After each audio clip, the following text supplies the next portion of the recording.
get on her feet. And so we thought that this is a great table, so she did commit to continuing that. But there was upcoming changes that she had basically canceled until they took a look at everything. And so we're coming back within 100 days. However, we said that we're still going to submit a work plan and suggested changes to you that we feel is beneficial and that we really need. So we did do that. And one of the good things, I guess, is that the ADMs, a lot of them have stayed the same. And I'm sure a lot of you are familiar, when governments change, a lot of the ADMs stay the same. And if you maintain a good relationship with them, a lot of times they'll lobby internally for you for those changes that were positive to be maintained through the next change in government. And so a lot of times what they're going to do instead is maybe maintain those dollars, but they might have a name change, for instance, just because they don't want to use the trendy liberal slang. They want to use something more tough sounding, I guess. I don't know. But their themes basically was decentralization, flexibility, and accountability, which it sounds conservative, right? So that's their theme that they had announced already. So we're going to provide a more update on December 4th to 6th, and maybe even tomorrow if there's time we can do that. But that's basically where we are. That's our current status right now, is that we're going to find out real soon. ODSP delivery still may be on a table for First Nation delivery as well. The basic income, although that was taken off the table, the way that the previous government had funded it, it wasn't really going to be an option for us anyway, because there was only going to be a client base of about 200 that they were willing to fund. And we really wanted to do this in different settings, like 3 or 4 different settings throughout Ontario, like one in a remote community, one in a large community, one in medium-sized, those sorts of things. And so because we weren't able to get that, we never did really come to an agreement about the basic income pilot project anyway. So that has been canceled, and we don't foresee that coming back under the Conservative government. So I kind of think what we're still looking to get that meeting with Minister McLeod. We have talked on the phone, but we're still advocating for First Nation involvement and co-development of that plan. And so the ADMs did say that they appreciated our work plan and directives that we did submit to them, and hopefully we'll continue to get that. So one of the good things about the changes, though, is that we did get some big changes from April that are still in effect. And probably the biggest one is the exemption from the cap on discretionary benefits. And those are for First Nation OW delivery partners only. And also exemption of income paid under an employment training program. And those are First Nation communities only also. However, we just have to keep in mind that the status of these benefits may possibly change when the new social assistance plan rolls out, which we haven't heard yet. But we've been doing as much lobbying as we can, and working with the new government and trying to keep good relations. And I think the ADMs there are understandable of our situation. It's just that, and they've been sort of advocating for us behind the scenes as well. So it's one thing that we're looking at as well. I don't know if we're going to have time to talk about this, but we're trying to get another resolution through on a First Nation child advocate as well, since the government canceled the provincial one. So, okay, sorry, microphone 3. Thank you. Thank you. Chief Johnson, Serpent River. I was the one that brought forward this agenda item, and my concern is, I've heard what you've said, but on November the 15th of this year, Ontario provided a news release regarding the financial review audit in the province, and it had listed social services as the 3rd highest expense, costing the average person $900 annually. 900,000. So this statement tells me that they might be, like you're talking about social assistance reform, and my concern, because I'm hearing rumors, and I know one of the chiefs did approach me and ask the same thing, because that's the rumor I'm hearing, because we have local delivery agents, and at the North Shore Tribal Council we have one, Nigonan Social Services, and they've heard rumors that there might be talk about taking it away from them and putting it into local non-First Nations delivery agents. So, and then the other issue, if they do that, then they're going to get away from the exemption clauses under the provincial legislation to First Nations communities. So I don't know in your discussions whether you've had that with the minister, that they are going to protect that, because if they don't, then we're in trouble in regards to welfare. So I know that the announcement's going to be made tomorrow, but I'm just wondering in your dialogue with the minister if any discussion has occurred around that. Yeah, I did ask, you know, and they did, all I would say was that the increase would not be 3, would only be 1.5 until they got their plan completed, but they haven't given me indication that there's going to be any further cuts to that at all, so I haven't gotten those indications. And they did indicate to me that they're going to be looking for the most of their cuts within the civil service portion, which is like, I guess their theme of decentralization was to give more flexibility to the workers on site, rather than having so many supervisors at, you know, where they're, because we got a lot of complaints from our OW workers that their supervisors from Ontario were kind of poking their nose in every little while on things. So that's something I think that they didn't mention, they did allude to, more cuts being in the civil service portion of that. So I'm hoping, but I can't tell you for sure that there's not going to be, but they haven't given me indication that that's going to be the case. And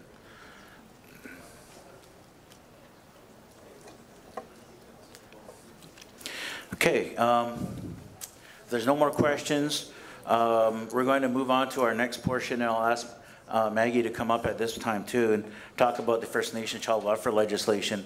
Just give a little background on that as well. That's something that was sort of alluded to back in January at the big gathering, if you remember, up in Ottawa, along with the 6 principles. That there were 6 action points that they released, and there was a call for that. But it's been moving really fast, I think almost too fast. So in terms of process, it hasn't been very good, especially, you know, in light of the framework. So Minister Philpott called me and said that she wants to distance herself from that as far as possible. However, I said I can't really say I'm going to support this until we actually see what's on a page. So there was a reference group developed in a National Legislative Working Group, and I am part of that Legislative Working Group on behalf of Ontario. And all we've seen so far was an options paper, which I have distributed to all the Grand Chiefs and whatnot. So they should have that paper. So option 1 became the recommended option. So there was a further options paper developed around that, and actually it's not bad what's in there, but it's just that we don't know how that's going to translate into legislation, or what kind of trickery or tomfoolery they may try to put into legislation. So to speak further to that, I'd like to ask Maggie Wente to come up and just give a brief legal overview of that. Oh, there you are. Bonjour, thank you for having me again to speak to you. I'm Maggie Wente, and I've been working for Chiefs of Ontario on the child welfare litigation at the Human Rights Tribunal and the implementation of decisions that are happening out of that legislation and the reform of the program. So I'm here to talk to you today about the subject of federal child welfare legislation. As Grand Chief said, it's been something that's been moving quite quickly. And as I say, we have not, Chiefs of Ontario and I have not been extremely embedded or involved in this, so I'm kind of presenting it to you from a bit of an outsider perspective as well. So why is there national child welfare legislation being proposed? Well, it started with an idea that was presented as one of the calls to action in the Truth and Reconciliation Commission's final report. So that was call to action number 4, that there would be national child welfare legislation, establishing national standards for child apprehension and custody, et cetera, and affirming a nation-to-nation relationship. Then you may have attended January 26th of this past year in Ottawa, the emergency child welfare meeting called by Minister Philpott to discuss the state of child welfare in Canada. That was a national meeting to which all chiefs were invited. And there was also an Assembly of First Nations resolution that came up out of that, again, calling for national child welfare legislation. So this is an idea that I think Minister Philpott has she's taken hold of the TRC recommendation and been sort of trying to see if, First Nations support it and what that might look like. So that happened, and then shortly thereafter, what happened is we got that compliance decision from the Canadian Human Rights Tribunal on February 2nd with the BANDRUP funding, and then a whole bunch of additional funding for prevention to go to the agencies, child youth mental health funding, et cetera. And it's really only been since then that there's been a lot of momentum on the federal government's part to reform the system and to carry on and provide further funding into the system. So how is this legislation being developed? And as I say, I have not been super involved in it, and neither has Chiefs of Ontario, so this is my best sort of understanding of it. Indigenous Services had engagement sessions with First Nations leadership and technicians over the summer and fall, and so you may have attended them. There were, many of them, kind of, and they were asking very open-ended questions about what people might like out of child welfare legislation, what they would like to see, what they think the content should be if there was going to be national child welfare legislation. Then there is a reference group, which is basically, I would say, an AFN-led process with ITK, the Inuit group, and Métis National Council to discuss, again, options for child welfare legislation. That reference group has been co-chaired by Mary-Ellen Turpin-Lafont. And so you may know her name. She was a judge at the Provincial Court in Saskatchewan, and then was most recently the Provincial Advocate for Children and Youth in British Columbia. And she's an Indigenous person, and she's quite well regarded. And so with her at the helm, and some people, I guess, appointed to this reference group by the various First Nations, by AFN representing various regions, they came up with this options paper, and that was released to us, I would say, maybe about 4 weeks ago, and there was, I will agree, a 3-day comment period in which we were, Chiefs of Ontario, and anyone was given the ability to comment on the reference paper. And it had outlined in a kind of a bare bones way, 3 different models or 3 different sort of purposes that child welfare legislation could go into, and recommended option 1. And so, based on that, and then around that time, you may have received a call, for instance, from Minister Philpott asking you if you personally supported the legislation, because they have been trying to get support from chiefs and technicians and leadership. And so last week on Friday, a more extensive options paper about, quote, options 1 was released. And I'm not going to go, it's about 7 pages long, and as I say, the regional leadership has it and can distribute it. This is, again, not the paper that's been released by Indigenous Services Canada. It's been released by this reference group. And then there's also the Legislative Working Group. As I say, not entirely clear what the relationship between the two is, but they are looking theoretically at draft legislation when it comes forward. So the options paper recommends really sort of 4 broad things, and then I'm going to talk a little bit about what I've heard from sitting in on the federal engagement sessions and what your technicians and leadership have told me about the options paper, just, when the thought of draft legislation comes to you, or when somebody comes to ask you a question about it, these are the sorts of issues that have been raised. So the legislation under this options paper would provide overarching principles or guiding principles for child welfare legislation and the administration of child welfare by First Nations in Canada. And and it would be national in scope. It's not going to be regionally focused.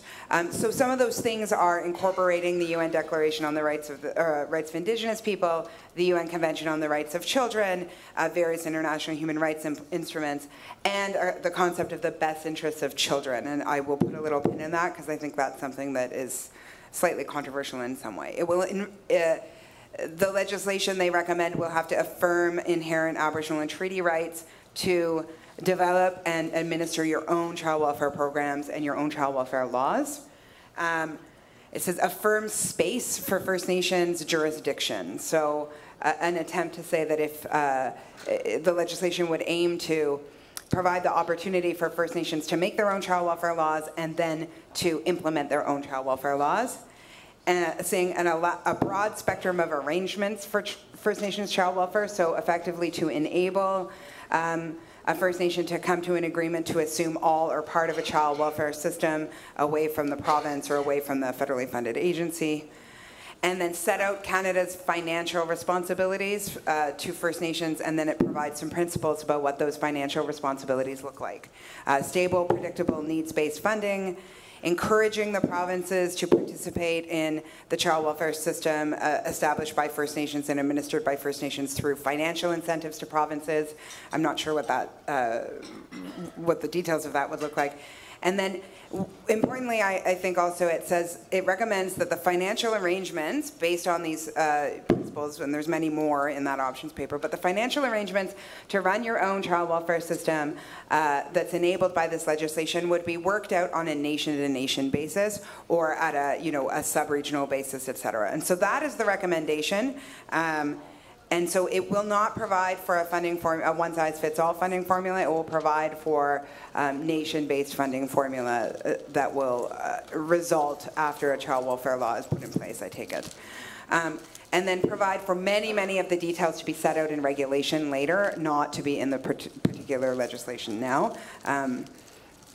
So based on that, having looked at the options paper, I wanted to just, and you know, Grand Chief had asked me to set out a few of the things that we've heard about concerns about the child welfare legislation, and also just things you might want to think about, why it might be good, why it might be advantageous. Because my understanding is the next steps will be, we'll be hearing from Cabinet in the next few days or the next week about whether or not there is Cabinet support for child welfare legislation. A draft will be released and it will be introduced in the House before the House rises in December. So I take it that's around mid-December, so in the next couple of weeks. So some of the things that I think people are very concerned about is that want to make sure is that the legislation will be able to respect regional differences, and particularly in Ontario, to respect pre-existing child welfare laws like the Anishinaabe Nation Child Wellbeing Law or the Anishinaabe-Abenujia-Nakanagewan in Treaty 3. And so how will the legislation interact with those laws? So everything I've heard from Justice Turpel-Lafont is the legislation will be intended to enable those laws and to allow for there to be the appropriate provincial and federal and First Nation cooperation to allow child welfare laws to exist, and then further ones to come into play in the future. It will be a nation-to-nation treaty rights model, as far as we understand, and I think that that is, everything I've heard is an understanding or an advantage, because currently the system as it's based is an agency-based model. Those are the people who are providing the services, and those are the entities that are providing the services for child welfare. And in Ontario, I've heard very strongly that there's a desire to move away from that and have many of the services provided by First Nations under their own laws. So this is something that would be different and a real departure from the way child welfare has been delivered in the past under your own law. One thing I think we need to look at in the legislation is how do we solve jurisdictional problems that will happen. So jurisdictional problems are inevitable because there are children who are come from mixed Indigenous and non-Indigenous families, and there will be children who come from who have lineage or parentage from two different First Nations. And how do we solve jurisdictional problems when they come from two different child welfare systems, basically, if there's two child welfare laws in place. And that is something that is of concern to lots of people, because what you don't want is lawyers fighting in court for years and years while children's lives are kind of hanging in the balance. And so I think it would be important for legislation to provide some ability to address jurisdictional concerns while protecting children. Hopefully it will also respect community differences about how to deliver child welfare laws. And my understanding is that it will do that if the reference group paper is followed, because it will allow First Nations to create their own laws and follow their own laws. And then I think under jurisdictional considerations, I think I had it later, one of the other things I think we need to think about in that is how does it deal with off-reserve children? Because I think my understanding is this is meant to deal with pretty exclusively children on reserve. Funding considerations, so the legislation is supposed to, and we would want it to mandate equality in child welfare funding, substantive equality. How will it interact with the 1965 agreement if that thing is still sticking around? So the 1965 agreement, as you all know, gives the province the authority, I suppose, to deliver child welfare services on reserve, and then provides for who pays the bill at the end of the day. And so it's unclear, I think, how a nation-to-nation funding arrangement would mesh with 1965, if at all, or maybe, I mean, the other point is lots of people don't like 1965 anyway, so maybe it's just a good other option. Is it giving First Nations real control over how to deliver your child welfare services? And is it giving capacity to develop those child welfare systems? Will it claw back for own source revenue from First Nations? Because that's a real fave of Indigenous services in, self-governing First Nations. And then I think another question to think about is, will the future funding arrangements to be negotiated on a nation-to-nation basis, would those be able to be different from the self-government fiscal funding models, which we hear from across the country are really quite inadequate, and certainly inadequate to provide child welfare services? Are the funding models going to recognize different needs in different places, so respect regional differences relating to remoteness, proximity to urban centers, et cetera? And is it going to allow for service delivery models that are a departure from an agency norm? There's also philosophical considerations that I've heard from people. And so one of the things that we're stuck with, or there's an international principle, obviously, about the concept of best interests of children that's embedded in international law. And then what does that mean when it's in a First Nations law, or what does best interests of the children mean in practice? Because I think I've heard from a lot of people that that is a concept that people find quite problematic, because as it's been interpreted in the provincial legislation, it is something that gets interpreted in a way that allows people to take kids out of First Nations homes for reasons related to things like safety, or other considerations like poverty. And so is the legislation flexible enough to allow First Nations to develop their own conceptions of what best interests of the child are? And the reference paper suggests that they would think that the legislation should have a very robust definition of best interests of the child. And I think a question you'd want to pose is what does that look like versus what your own nation's definition is? And will the legislation allow you to create a definition that suits your community and children? And then there is the practical consideration of what to do about 1965, I suppose. As Grand Chief said today, there's an unwilling provincial partner right now, or we don't know whether Ontario is going to be willing to renegotiate the terms of 1965, if that's what's recommended and what's approved by the Chiefs in Assembly. And so is this legislation a better model than the 1965 model, and something that you might want to pursue in order to get away from the 65 model? So that is another consideration. So, and then other questions: off-reserve children, repatriation of children who are coming from off-reserve, coming back home. Will the First Nations law, child welfare legislation, allow you to have a law that provides for that? What does it do? What do we do about children who are citizens but they're not registered or entitled to be registered as status Indians? How do we address gaps? So those are things that I think I have heard people want the legislation to be able to address. And we don't know yet whether the legislation will address those things, because we don't have any drafts of it. My understanding is we'll hear shortly about whether Cabinet will get the go-ahead. Draft legislation will be distributed.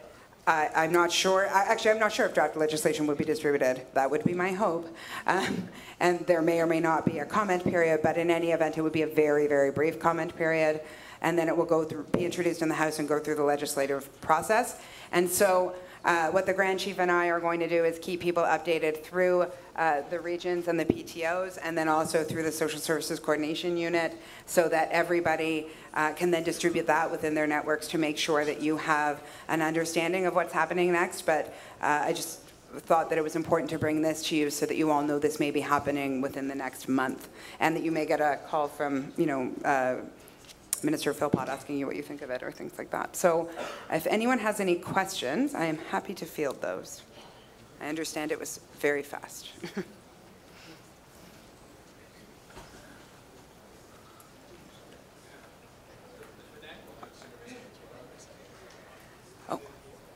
Okay, so Chief Miracle asked, what are the financial considerations? And so, well, so this is a question. So what it says is that the financial what the reference paper says is that what their preferred approach is that, let's say, Mohawks of Bay of Quinte comes up with its own child welfare law, says we're going to assume jurisdiction, and then I take it, my understanding is then you would be responsible for going to the feds and working out what the funding arrangement will be.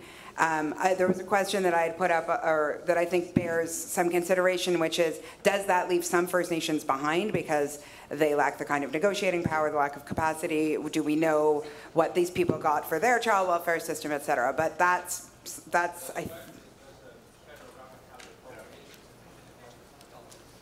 do they have an appropriation yet to fund it? I don't think so. There's the RDG. Chief Perro. Oh.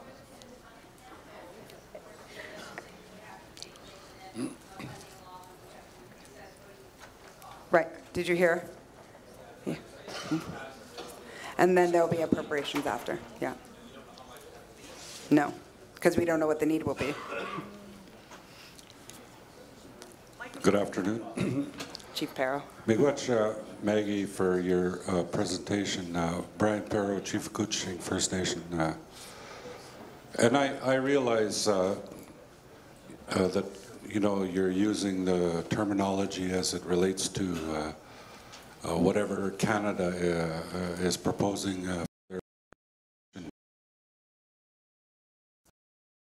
In Treaty 3, where we have Abenouji and Akanagewin, and we're implementing that. We're not asking to allow us to do anything. Yeah. You know, the legislation allows us to do this, allows us to do that. That's not really where we have our law, and that law comes from the Creator, and you know, it's helped by put in place by advice from the grandmothers, and went through a ceremony and our own lawmaking process. So we don't need Canada to allow us to do anything. Very much. I will not argue with you, Chief. In my conversation with Minister Philpott, Chief, I did say that we would not support anything that even hints at the notion of delegated authority.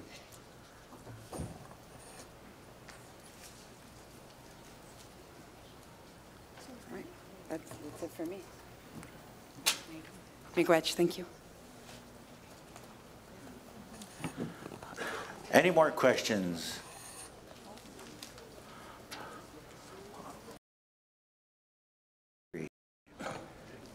Grand Chief, Denise Stonefish, Chief El Napawi La Kawit, Delaware Nation. Grand Chief,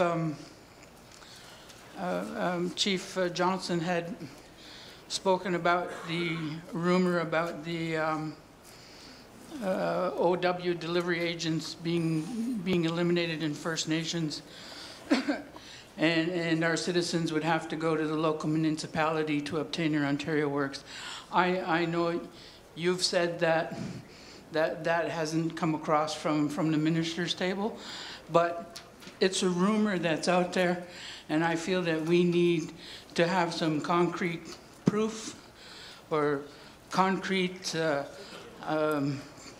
message from the minister that is not going to happen, because we need to dispel this rumor so that our citizens won't be challenged with where are they going to get their financial assistance.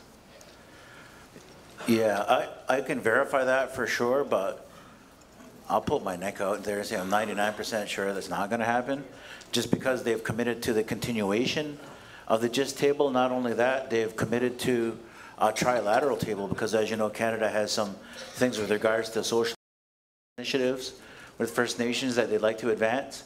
And so the ADMs have already agreed to a trilateral table to take a look at what those are maybe and how it may mesh with what we're doing with the province. So I'll verify that tomorrow as soon as I know, though.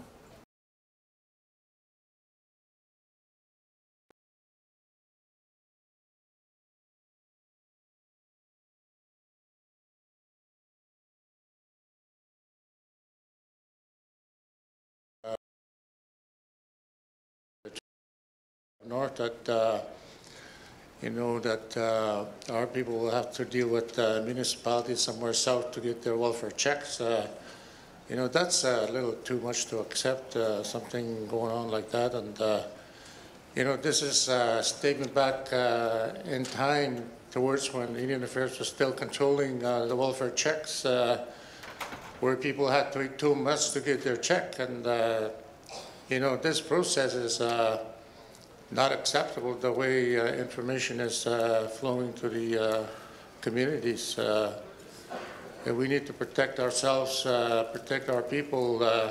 It's bad enough where we are today, you know. And we're not going to be heading in that direction, so we want clarification on that. Yes. Yeah, I think that would be a horrible thing if they did do that. And if they did do that, I would request that Canada eliminate that portion of the 1965 agreement and make direct contributions to continue running those programs. After all, the provincial government only funds what 4 to 6% of that agreement anyway.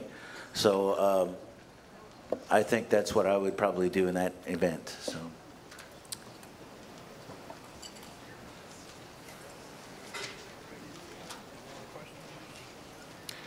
Any other questions? Going once? Twice. All right, thank you. There's a resolution too. I better talk about that. I really want to thank the Social Services Coordination Unit for all the work that they've done with regards to this stuff, along with the First Nation Caucus of the Joint Social Services Table and everyone that's put in their time and their hard work, so I really appreciate that. So hopefully we can get some positive changes moving forward. And again, you heard a little bit about the funding options there, or how hard it was to come up with the first one. And not everybody's going to like the resolution. I understand that now. But just understand that if there's not enough there for you, if you're served by a First Nation agency, you can, and that's just for prevention dollars, you can make up a budget, take it to your First Nation agency, and they can get that money for you and fund it right directly to you. And if you're not covered off by a First Nation agency, Catherine Ty is right over there, and you go see her, and she'll do what she can through the band rep funding to get you extra whatever you need for those dollars as well. So our main objective is to get these monies out, and just so you know, they are able to be put into next year as well. So you won't have just 3 months to spend them. You can also spend them into the next fiscal year as well. So there's that as well. So I just wanted to say that about the resolution that's coming forward on that. So this is the resolution? Yes, that's one of them. Sure. All right. All right, let's do the resolution. All right. Okay, I'll just read it. Therefore, be it resolved, this is Resolution 4618, Ramp Up in Community Wellbeing Jurisdiction Initiatives, Funding 2018-19, moved by Chief Arnold Paul from Temagami First Nation, seconded by Chief Lori Carr, Hiawatha First Nation, and we had to twist their arms, but they did it. Okay, anyway. So I'll just read the therefores.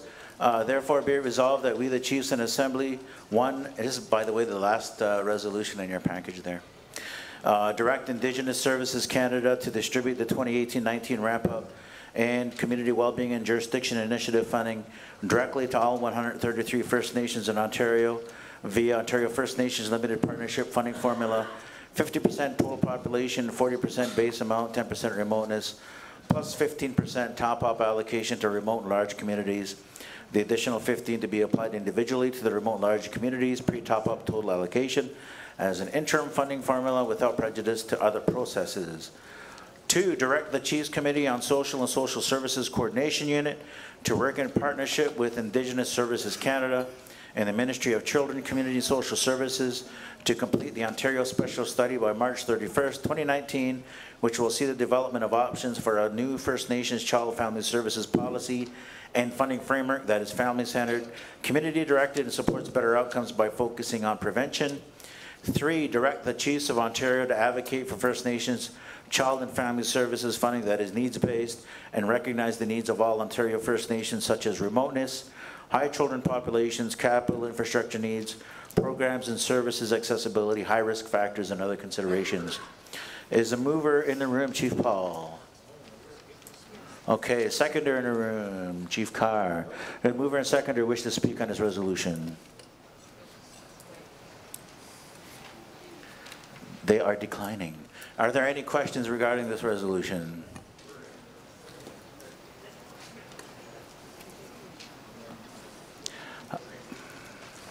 Frank?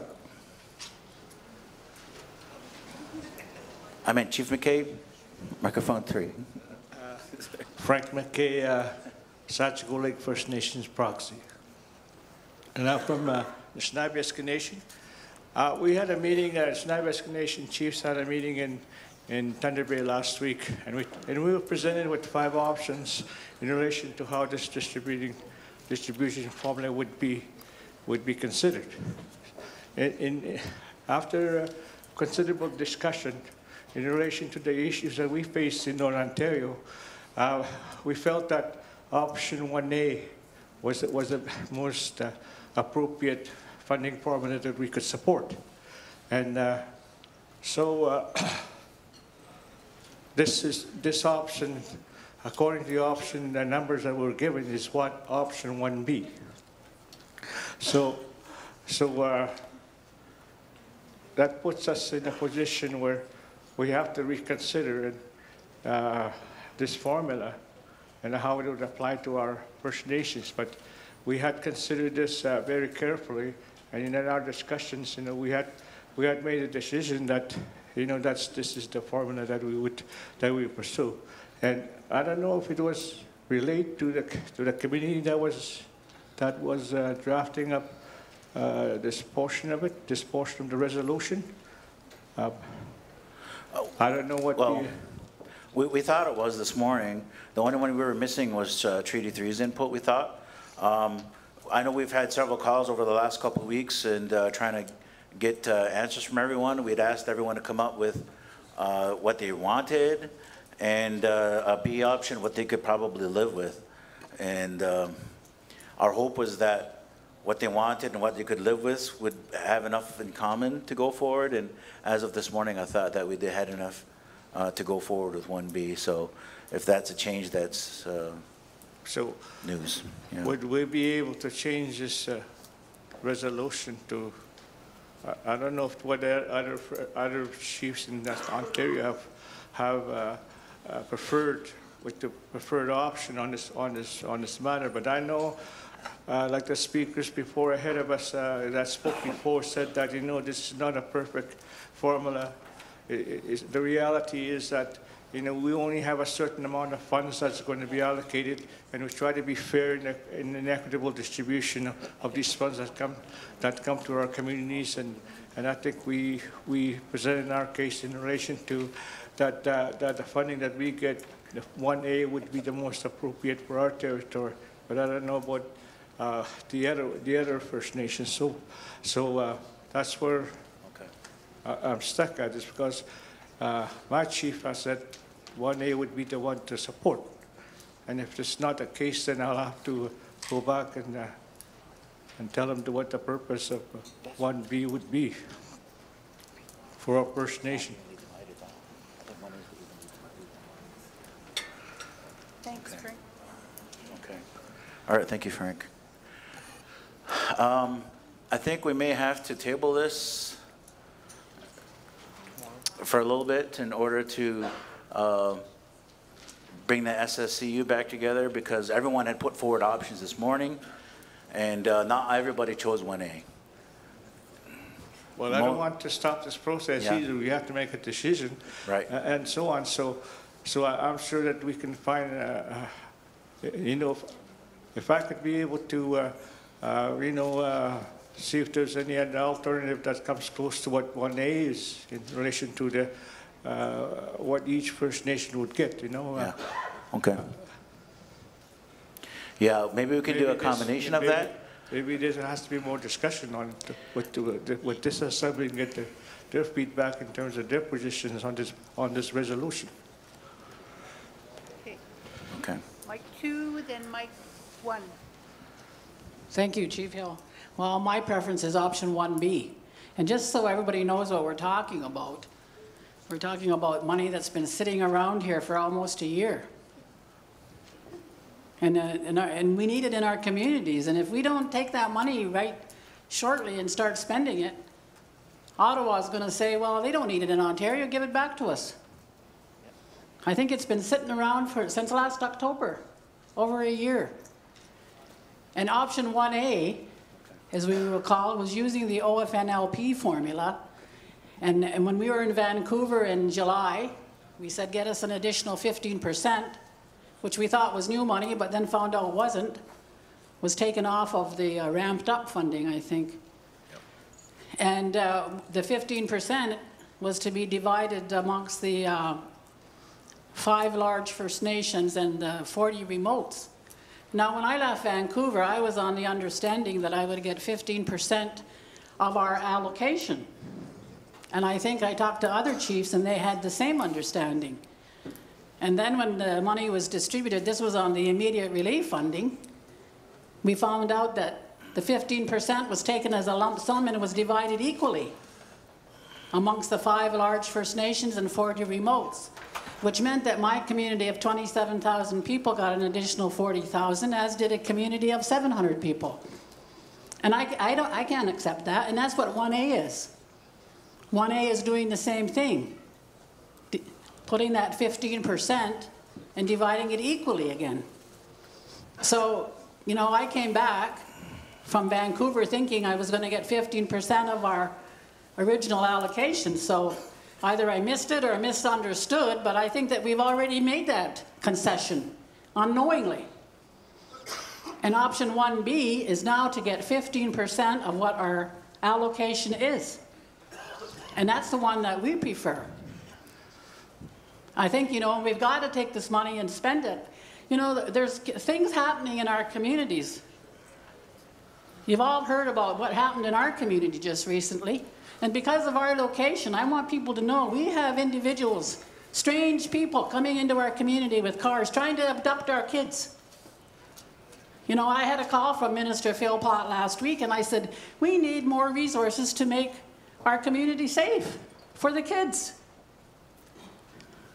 You know, and I know we talked about doing the special study to develop a strategy based on needs, and I'm very supportive of that, because that is what we need to do. We can't continue to sit here and argue about the money that's sitting here, because if we don't take it out of that, they're going to take it back. And then if we go next year and say, we need money for child welfare, they're going to say, why do you need it? You didn't even spend the money you had last year. You just fought about it. You know, we've got a large population, which means that the problems in our community are thousandfold. We've got the same problems. We've got suicides in our community. We've got poverty in our community. And we try to deal with it as best we can. We just got more people who are living in poverty. So our preferred option is 1B, which is using the OFNLP formula and dividing, and then the 15% for the remotes and the 5 large, based on what our allocation is under the OFNLP formula. Okay. The regional chief and I come from a long line of cat herders, so we think we may have a solution. And, oh. We have people at the mics. Okay, sorry. Okay, we'll go to mic 3, then mic 1, then we'll get to my cat solution. Mic 1. Oh, sorry, Chair. Thank you, Mr. Chair. Jason Matisse, proxy, Chapleau, Ojibwe First Nation. I just want to clarify the position that was raised by the previous speaker at microphone 3. Yes, NAN has passed a resolution. No, that resolution was not unanimous. there were 26 people at the NAN caucus, so if it's being represented as sort of a 49 unanimous position of the communities up north in your committee this morning, that's simply not the case. You had 24 communities out of, actually not even a majority of the communities representing that formula. So I think it would be erroneous to suggest that NAN has come to this caucus with any sort of a unified position with regard to any formula. And it bothers me that you know, a Chiefs committee is going away while the Chiefs are sitting here and coming back with a resolution that's suggesting that I, as one of the representatives, has, you know, had input into that resolution, because that's not the case. So I just wanted to make that clear. And if we're piping up about preferences, our community's preferences, just use the RAMA formula. I would defer to the wisdom of those in 1996 who worked 2 years on a formula, fought and argued, and as was explained so eloquently by our panel, came up with what they thought was the most equitable model. Maybe it's not appropriate for child welfare, but that is what it is. It's money. It's a dividing or a division proposition. So if we're talking about preferences, that's where I'm at. It was in the list that I saw. It was option 3. It's simply the OFN formula. Thank you. Microphone 3. Chief Elaine Johnson, Serpent River First Nation. Just like the previous speaker, I know that within the Anishinaabe Nation Union of Ontario Indians, there wasn't all of our members either present when we discussed this, but if we were to go with the formula, we would go with option 3, which is OFNLP. But we're understanding that there is some issues, so we were willing to compromise on going with 1B, or 1B. So I think the issue here is that we want to get the money out. It's needed in our communities.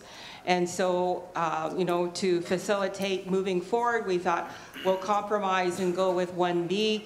We had, you know, we understood that some of the other PTOs had this discussion, and there might be some compromise. So this is where we were coming from. And then I also understand too that if there is not enough prevention dollars in the First Nation, that you can apply to get additional monies through CHRT. So it's not limiting us from pursuing further funding requests. Miigwech. Yeah, thank you. We've had all these discussions within our group and then some, so just let you know, I probably heard it before. Okay, microphone 2, then 4.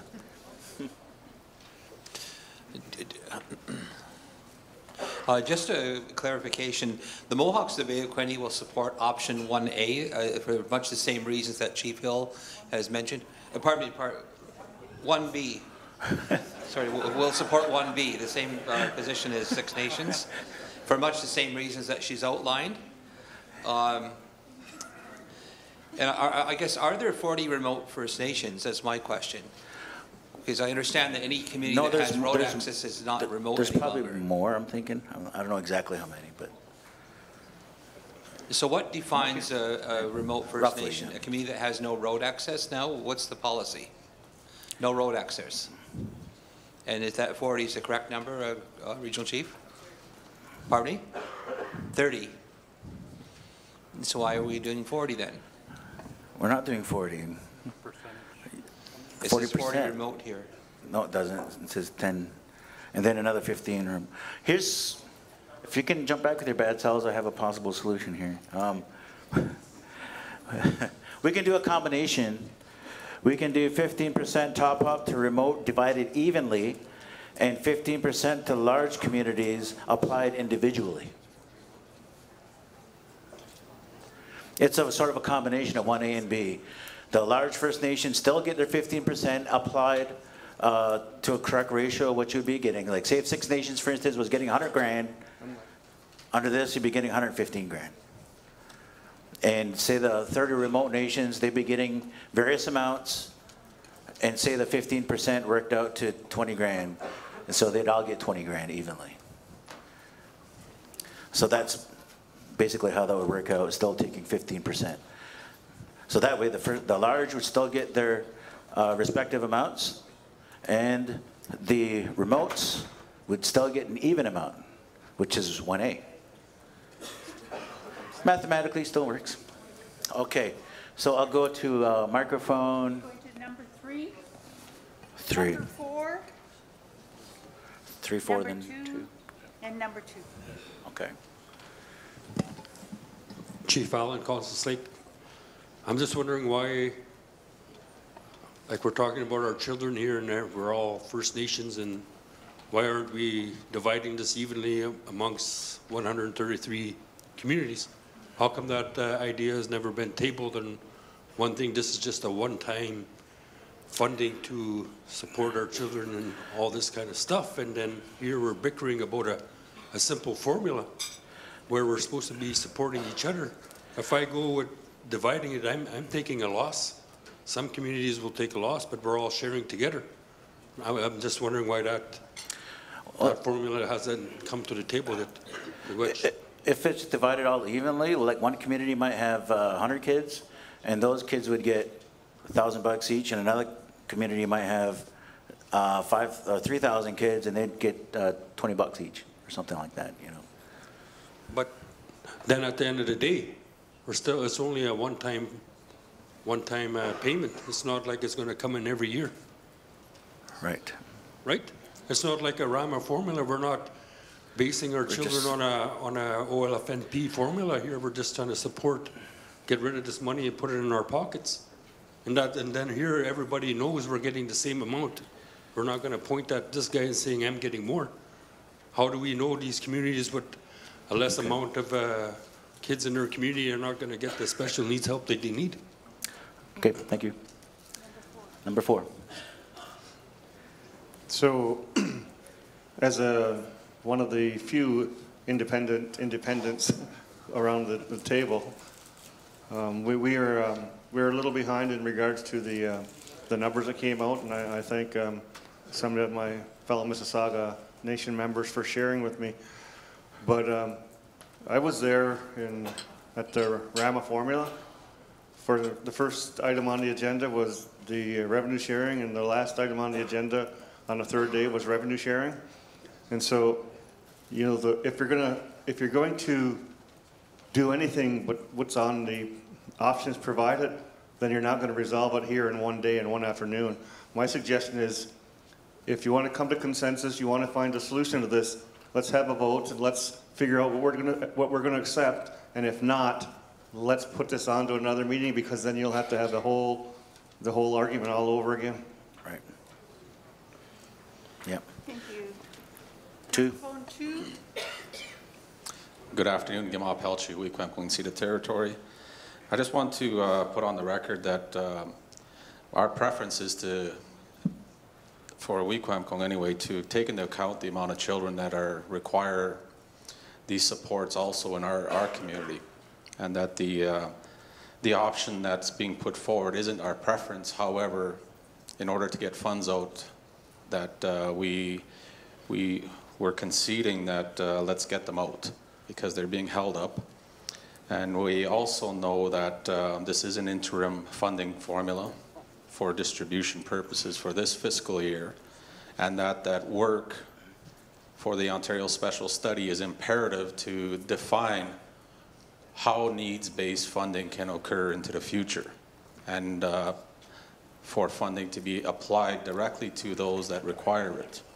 And I think that's where we need to transition towards, because that's what we're all here for, to ensure that prevention services funding is applied appropriately. Thank you, Chief. Microphone 3. No, 4. 2. Sorry. 2. Bonjour. This is a discussion that has been on this floor for quite some time. And I just really wanted to express my frustration with that. I mean, children are children are children are children. And if you watch young children and babies, they don't see lines. We do. You know, so this money has been held up, and this is money that we've never received ever. So it's really new money that at the end of the day is going to help our children. And I don't think it's a good way of doing things when we talk about how important our children are, and a lot of our communities share children with other communities. I know in my community, Some of my children may be eligible for registration with Quemcom and Chigang. We both take care of them, no matter what the cost is. In consideration of fairness to children, without looking at the borders that divide us, that were put there in place by the Indian Act in Canada, that we just had a big debate on earlier, 2B, option 2B, takes into account children off reserve as well. And we can't forget those young ones. You know, supporting something like that would support our assertions over the jurisdiction of our children, no matter where they may be, and allows us that opportunity to assist them. I feel that money should go where it's needed, and if it's needed more for the benefit of children and large First Nations who obviously have more children than my community, that's where it should go, because at the end of the day, all of those children are going to be our future leaders here one day. And if they're in that child welfare system, we got to ensure that we provide those proper supports to each other to ensure that, you know, they can, you know, hopefully have a good path ahead of them and that we could remain supportive. So whatever the case may be, I just urge the leadership to be mindful of those things. Children are children are children, and they all belong to us. Miigwech. Thank you, Chief. Just to let you know that our first set of numbers that we got was only on reserve children, but we made the decision to include the numbers for both on and off, because we know politically that it doesn't matter where our members are. We say that we represent them and we care for them if they're on or off reserve. So the new numbers do reflect both on and off reserve as well. Okay, thank you. Microphone 3. You know, when we were doing this, looking at the formula about a week ago in Tender Bay, you know, this is the thing that I always reminded everybody that whenever a pot of money comes to us, you know, we fight it over. You know, I don't think we don't want to be in that situation where we fight with each other and trying to come up with something. The formula, especially the way it's designed, just confusing everybody else. I was there too in 1998 when we worked out the 50-40-10 at the Casino Rama funding. It took a lot of time to come up with that and agree with that formula. You know, I don't have a problem. This is the forum that where all the chiefs from NAN came to talk about, you know, what is acceptable, this formula or that formula, you know, which one can we agree on, you know. I don't want to come up here on a microphone again and repeat myself what I'm saying right now. We should just settle this, the resolution that identified the, we might lose a few dollars, so what the heck, you know, we need the money as soon as possible. Thank you. I also like to mention, or I'll re-mention, just before I talked about the resolution, was that if you feel that you're losing out in this formula, you have the option of going to your agency and getting as much prevention dollars as you need in the world. and if you don't have a First Nation agency, Catherine Ty's right over there, and she'll give you all the money you need in the world. Well, she'll try to anyway. Okay, thank you. Oh, sorry, okay. 1 and then 2, sorry. Good afternoon, Chief Paul, Tamari First Nation. I moved the 1B formula because I thought that was probably most middle of the road for everyone. But you know, we're trying to fix a $1 problem with 60 cents, you know, and we're, you know, child welfare in Canada is big business. It's $2 billion a year, and we're fighting over this little, like the money. Like I said last night in our meeting, I said, if we can come up with any formula here, I'm good with that. You know, I'll support any formula we can agree on in this room. But let's agree on one. Miigwech. 2, then resolution. Three, sorry. Hello. 3 is... Hello? Microphone 2. Hi. Walter Nevio, proxy for North Caribou. I would like to say good afternoon. Good afternoon. Good afternoon. Good afternoon. Good afternoon. Wache danse. Ane Anishinaabe. Today we stand united, or we're sitting united, and you're lending your voices and credibilities for your children.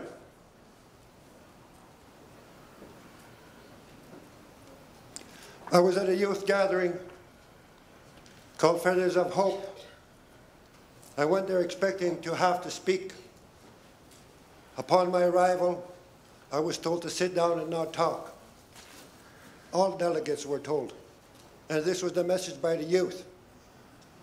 They had a powerful message. The message was, all talk, no action. In a way, it was good I heard it. Prior to that, I was the chief of my community for 5 terms, and I am now a deputy chief. But something has to give here, people, delegates. Something has to give. We cannot allow ourselves to think like corporate, to act like corporate, and I will share the sentiments of one elder that said, chiefs have to start acting like chiefs and take full responsibility for our children. You have an obligation given to you by Creator to look after your communities in the best way you can, but also to look deep in your heart and spirit. I would shudder to think, if my grandfather was here, he can't read English. He passed on. But he knew what he wanted. He wanted for his sons and his grandchildren and his future grandchildren to have good life.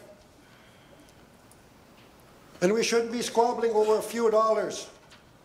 Did we not hear yesterday or today the billions that Canada owes our people, the real people of this land, in revenues, royalties, and yet we would dare to lend our voice for those ones, our children in their First Nations, across Nan, across Southern Ontario, the children that so wantonly want to have, and yet they do not have. I have heard it at this table for years, coming to meetings, the disparity of our people, the heartaches. And I thought as a chief, when will this stop? When will the chief say, enough is enough? Maybe we should make one resolution and pass it and say, no more, the buck stops today. We go to the forefront. Why I say this is, we've had our women march. Our youth have rallies. Go in the coldness of night and do their ceremonies for the chiefs in all of our communities.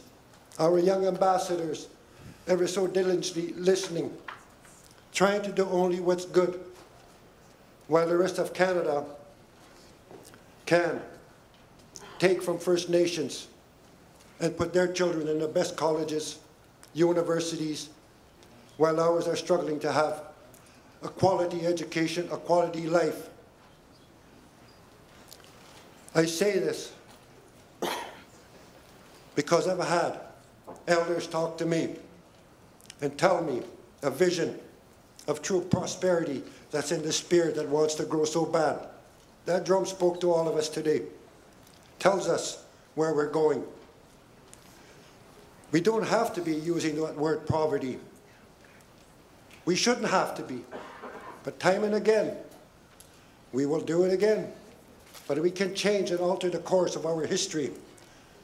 I heard Gord Peters talk today. Eloquent. You know, that man makes me think a lot.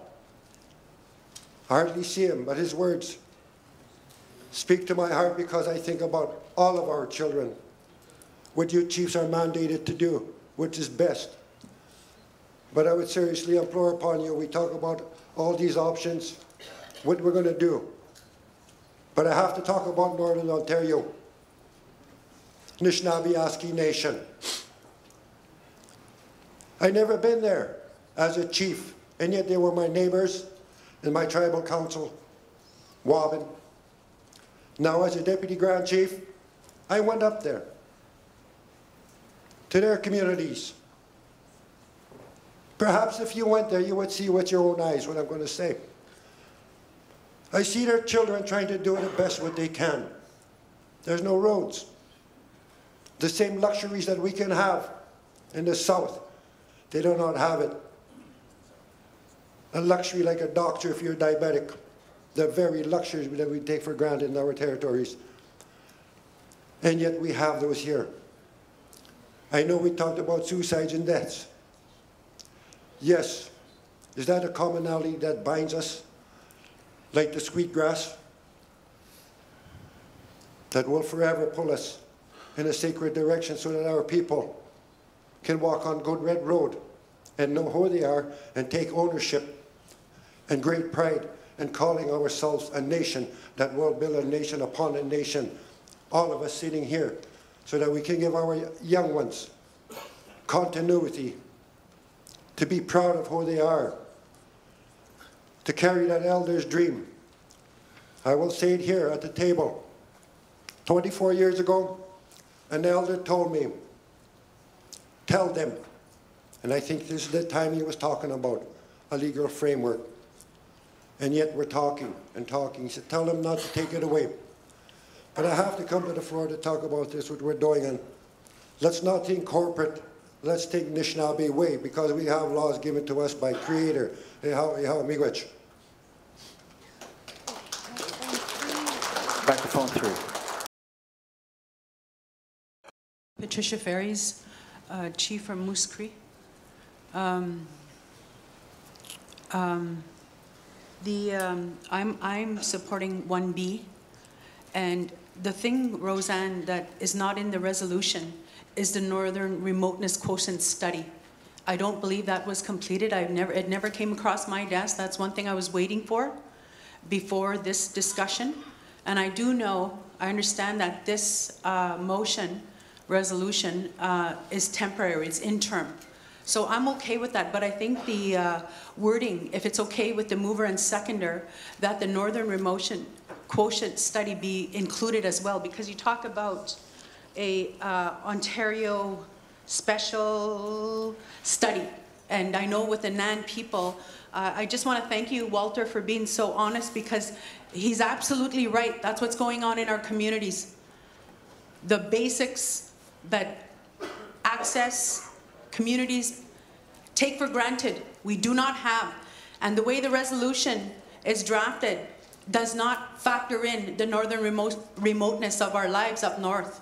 So for me, I'm okay with the resolution, but I want it to be added that our study be completed. It was supposed to be done at the end of August. I never seen anything yet, and here we are again, making efforts to try and get something off the ground here. So I would like to say that Roseanne, I'm not sure if where that study is in terms of completion, but I'd ask that the mover and seconder please acknowledge that process too, that it is coming from the Nan table and the Nan communities, that we acknowledge our northern living. Thank you.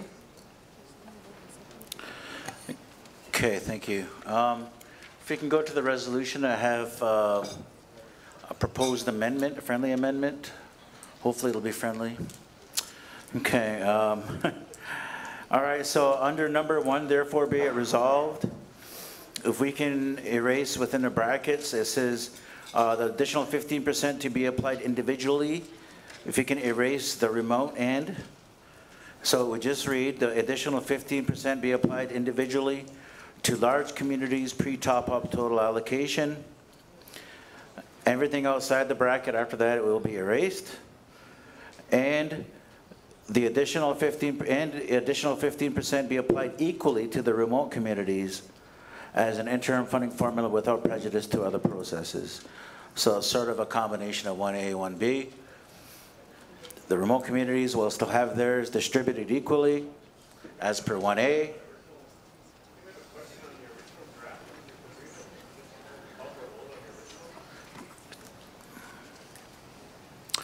Okay. We had the original when you were, people were giving you comments. Yeah.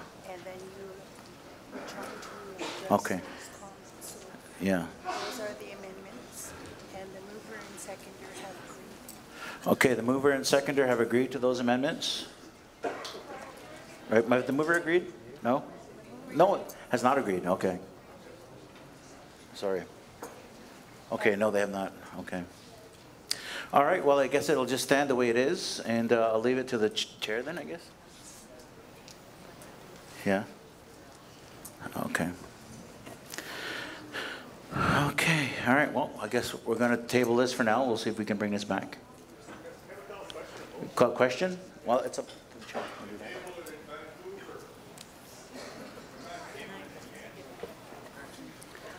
that. Ontario Regional Chief.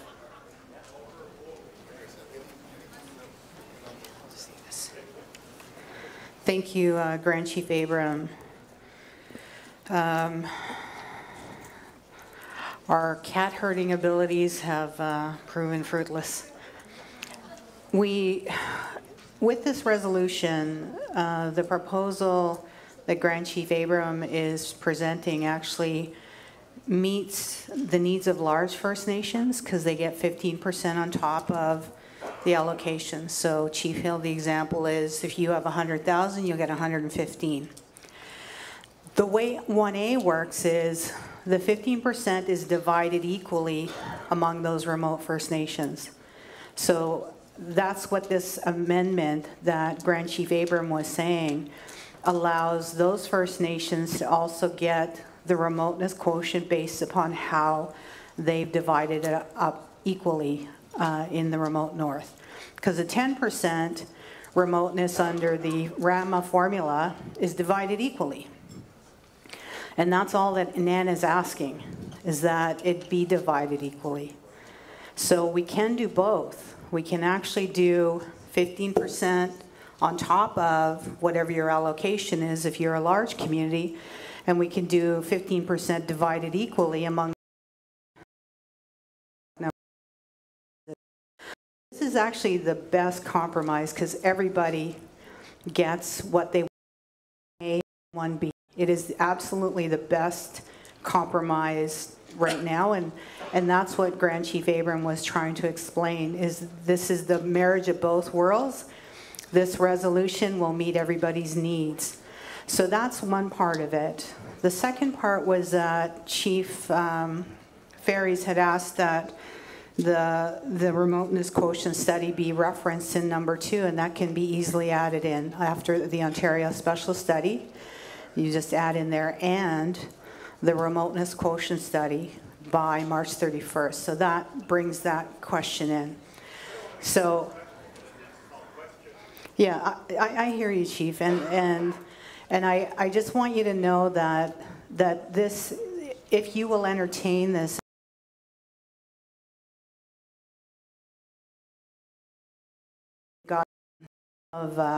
of what they came for. Not the, again, you know, I believe Patrick said this in his commentary, that, you know, not everybody walks away feeling perfectly great. But this does meet the needs of those First Nations that are larger, and it does meet those First Nations that are the remotes. And it doesn't actually increase the budget. The 15% still remains the 15%. It's just divided 15% by population or by a total allocation for larger First Nations, and then it's divided equally for remotes. So that's my recommendation, that the recommendation that the portfolio holder and I, having worked with this formula for so long, this is it's a good compromise. So again, I just want to acknowledge that the question was called, and I do want to again ask the mover and seconder if you want to just pull this, and if that wording is okay with you, then maybe we can just vote on it with that friendly amendment. And that's my recommendation. I really hear everybody that this money has to be released. We have to have a decision on this, and we can't keep holding it up any longer.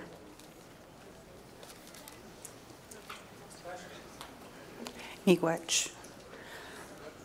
Microphone 4. It's 3. Yep. It was 3 first. We're going to ask microphone 3. Yep. I had originally voted for 2B in our regional caucus, and that was because I wanted to support the kids off reserve. But to get this money moving, I'd support any compromise. I would make a recommendation to all the chiefs here to think about the kids and get this money moving, because if we table this thing and put it off, that money's still going to sit there. It's not going nowhere. Nobody wins. And the win-win situation is the compromise between 1A and 1B. So I'd suggest, you know, think, compromise. Miigwech. Microphone 4, Chief Carr. We had the original resolution for these dollars is the OFNLP formula. So I'm just going to remind everyone of that piece back in June. And then when we get to the AFN, it changed to adding 15% duly convened meeting, and it was agreed to, so that's happened. And now we're here on the floor ready to vote, and a vote, it was called to have a vote, question was called, and now we want to change it again. And I'm not accepting the change, but I think we need to go to a vote. This money's waiting. And 1B was the compromise. It was the compromise. It's what's in the resolution. And I don't want to waste any more of my time having these discussions every time we come to the floor and the formula changes. We had an agreement, and it's changed even since then. And I'm okay with adding the remote study, but just so you know, the wording is direct the Chiefs Committee on Social and Social Coordination Unit to do that work. So I don't think Nan would agree to that. So you might want to find another spot for that study. Thank you, Chief Carr. Therefore, be it resolved that we, the Chiefs in Assembly, direct Indigenous Services Canada to distribute the 2018-2019 Ramp Up and Community Wellness and Jurisdiction Initiative funding directly to all 133 First Nations in Ontario via the Ontario First Nations Limited Partnership Funding Formula. 50% total population, 40% base amount, 10% remoteness, plus 15% top-up allocation to remote and large communities. The additional 15% be applied individually to the remote and large communities pre-top-up total allocation as an interim funding formula without prejudice to other processes. 2, direct the Chiefs Committee on Social and the Social Services Coordination Unit to work in partnership with Indigenous Services Canada and the Ministry of Children, Community and Social Services to complete the Ontario Special Study by March 31, 2019, which will see the development of options for a new First Nations Child and Family Services policy and funding framework that is family-centered, community-directed, and supports better outcome by focusing on prevention. Direct the Chiefs of Ontario to advocate for First Nations Child and Family Services funding that is needed, that is needs-based, and recognizes the needs of all First Nations, Ontario First Nations, such as remoteness, high children populations, capital and infrastructure needs, programs and services, accessibility, high-risk factors, and other considerations. An agreement to talk about including that remote study that Chief Ferries wanted added. There was agreement between the mover and seconder for that. So that is the resolution. Question has been called. All of those in favor of the resolution? I know you're there, Chief Collins. Madam Chair, I mean, I don't believe that there was a question before the remoteness quotient was included in the resolution.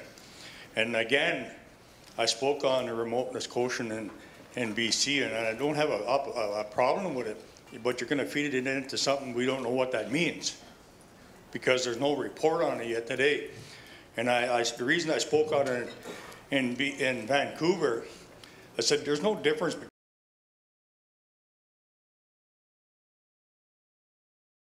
our kids in our urban communities are no different from the north. Our community is struggling with opiate crisis in our community, and our kids are being impacted by that today, and we see it. Our kids are being left alone, being abandoned by their parents. Again, that's what I say when we talk about the remoteness quotient and our urban quotient. What's the difference? And now you're going to add it into a resolution after a question? Thank you, Chief Collins. I understood that the remote study had been agreed on before Chief Laforme had asked for the question.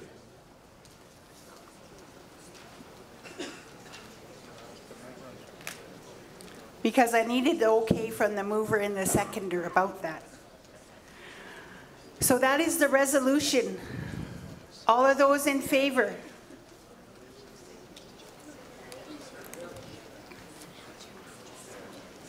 So we're going to ask you to stand up, please, and thank you.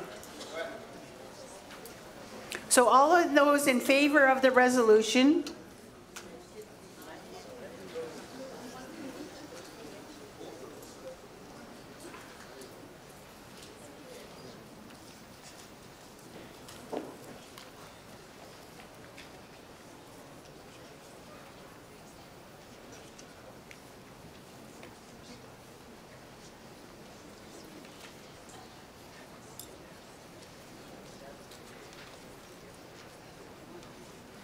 $51.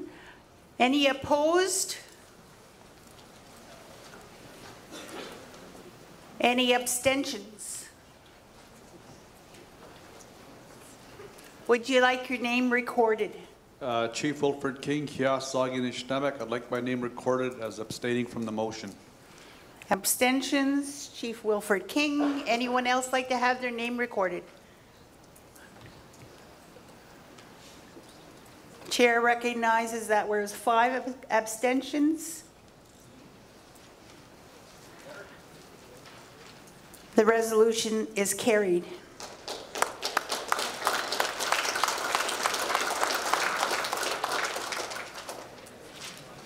So I want to say miigwech for that work. What time is it? 4:20. So I'm going to ask that you have your resolutions, right? That we're going to have remarks from the Ontario Regional Chief. My co-chair is going to do the introductions for Minister Rickford. He comes here at 5 o'clock. He's here already. And we're going to ensure that Ontario Regional Chief does the introductions, and you will at least take a few minutes to stretch and while we're getting ready for the minister. Miigwech.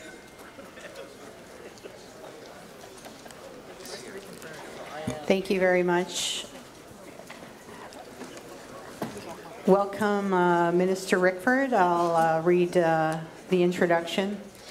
For those of you who aren't aware, the Honourable Greg Rickford was elected to the Ontario Legislature as MPP for Kenora Rainy River on June 7th, and currently serves as Minister of Indigenous Affairs as well as Minister of Energy, Northern Development and Mines, and he is also a member of the Treasury Board of Ontario. Before going to Queen's Park, Minister Rickford represented the people of Kenora Rainy River in Ottawa as the Member of Parliament. During his 7-year federal term, he was appointed to Cabinet, where he served as Minister for the Federal Economic Development Initiative for Northern Ontario, Minister of Natural Resources, and Parliamentary Secretary to the Minister of Aboriginal Affairs. Among other positions and committee memberships, Minister Rickford belonged to the Aboriginal Affairs and Northern Development Committee and the Special Committee on Violence Against Indigenous Women.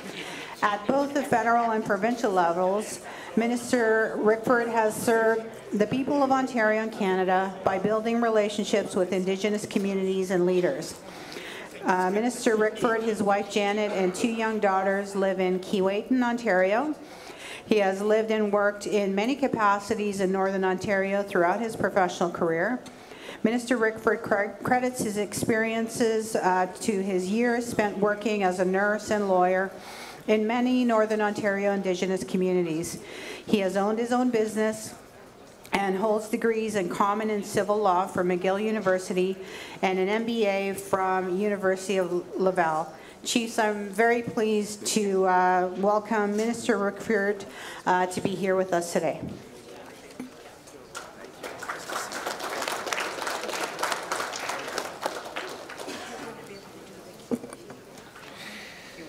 All right, do I need this up here? All right. Does that have to be up here? Okay, hello everybody. Bonjour. It's great to be here. This is what's changed probably since I've spoken to you last at assemblies. Say, Ane bonjour, Sego, Wache, good morning. I guess it's afternoon today. We had a marathon cabinet meeting, so the time flies by. First of all, I want to recognize the sacred items in the room and greetings to all the elders. Ontario Regional Chief Roseanne Archibald, thank you for the very effective relationship that we have developed in short order. Grand Chiefs, Chiefs, Delegates, Proxies, thank you for having me here today. I'll also say, traditionally, Toronto was a gathering place for many nations, including the Anishinaabeg, the Haudenosaunee, and meeting in the area covered by Treaty 13, also known as the Toronto Purchase, and I pay my respects to the Mississaugas of the credit. And I want to thank Chief Archibald for the preemptive conversations that we've had leading up to this opportunity and some of the substantive engagement we've had around what Indigenous Affairs Ontario is looking and thinking about in full cooperation with you. Finally, a special shout out to Grand Chief Kavanaugh here from Treaty 3 and the great Kenora Rainy River districts. Chief, thank you for your leadership and for being here today. It's important for me that new ministers establish relationships with regional chiefs and with the political confederacy more broadly. I have what I hope is a certain comfort zone in meeting with many of you, given the past political roles that I've held, my life and experience living and working in Indigenous communities across Canada, but primarily in northwestern Ontario, and other important ties that my family have had with other Indigenous communities in Ontario and in Saskatchewan. I believe profoundly, folks, that our reconciliation efforts won't and can't be confined to one ministry. And I intend to be a strong voice in our cabinet to make the fundamental point that the work we do as a government should be thought of around the opportunity with respect to our relationship with Indigenous peoples and their communities and the various organizations as a collective effort and a true and genuine responsibility to ensure that we endeavor to increase the prospect of prosperity for all of our communities in Ontario, but particularly with respect to the communities, the Indigenous communities across this vast province who have, over the course of time, not fared out as well. And for us to understand collectively as ministers what we can do to change that in a very real and pragmatic way. This is a reality, I hope, that is reflected both in the barriers that we have endeavored to tear down thus far, as well as in the plans we're developing for a prosperous future for all people in this province. And it involves relationships. Our government is committed to strengthening our relationship with First Nations across the province. At the heart of our mission is a commitment to honor your space and your critical role in Indigenous affairs. And I think I made that pretty clear to Regional Chief Archibald from the outset. As we were discussing various policy options, I invited her to work with us, to celebrate our perspectives, to ensure that the opportunity was mutually understood and agreed to, and that we would be able to lay the groundwork for a mutually prosperous future. Just a few weeks ago, I visited Grassy Narrows First Nation. I was there on behalf of our government to announce the long overdue resolution for those negatively impacted historically by mercury contamination. Despite recognizing the harms this contamination had caused, mercury benefits remained frozen in time, and we were failing governments consecutively to serve the people that they were intended to help. Before we took action, these payments amounts remained the same as they were first introduced. It's almost embarrassing to say, folks, more than 30 years ago. Today, I stand encouraged that the steps we took by increasing those payments retroactively and tying them to inflation going forward will make a real difference for the people of Grassy Narrows and Wabsimung communities. This was one of the earliest decisions that we made as a government and that I advanced in our cabinet. It was important to me that our first step would be one that planted our feet firmly on the path of our own sensibilities around reconciliation. Reconciliation that would make a real difference in the lives of people who had suffered too long. Friends, part of reconciliation means reconciling with history, recognizing the painful truths of the past in order to build a more positive future. Just this past Saturday, I was honored to participate in the historic ceremony marking the beginning of a new relationship with the Williams Treaty's First Nations. In keeping with the Indigenous traditions and the importance of the circle, this was a great opportunity for me. I had spent a great deal of time working on this particular treaty process in my federal capacities. So it was great to be there with those communities, their leadership, some of their community members who work in my minister's office. And I'm very, very proud of having a minister's office, a political office, with almost 25% of my staff young and inspired Indigenous people working hard for my minister's office. But back to the claim. Settling this long-standing claim will create a new world of opportunities for those communities and a safeguard for the sacred harvesting rights which are fundamental to who they are as a people on those lands. Let me talk about the commitment to reconciliation. These are examples of how I will approach reconciliation efforts as a minister. Pragmatic, making a difference, striving to find improvements in the quality of life, better outcomes, and building relationships. These are the hallmarks of most of my adult professional life, serving Indigenous communities as a nurse, as a lawyer, and in my political capacities. And while our government remains committed to addressing the historical failures of the past, we are resolving to charting a positive course for the future. A future that is full of boundless opportunities for social and in particular economic development in the coming months and years ahead. Part of our mandate as a new government has been to offer thoughtful solutions to the challenges set before us. Working with partners from First Nations communities to address the concerns that have negatively impacted your young peoples for far too long. Our government was elected to solve, in some instances, in many instances, intractable problems facing people all across our province and many of your communities.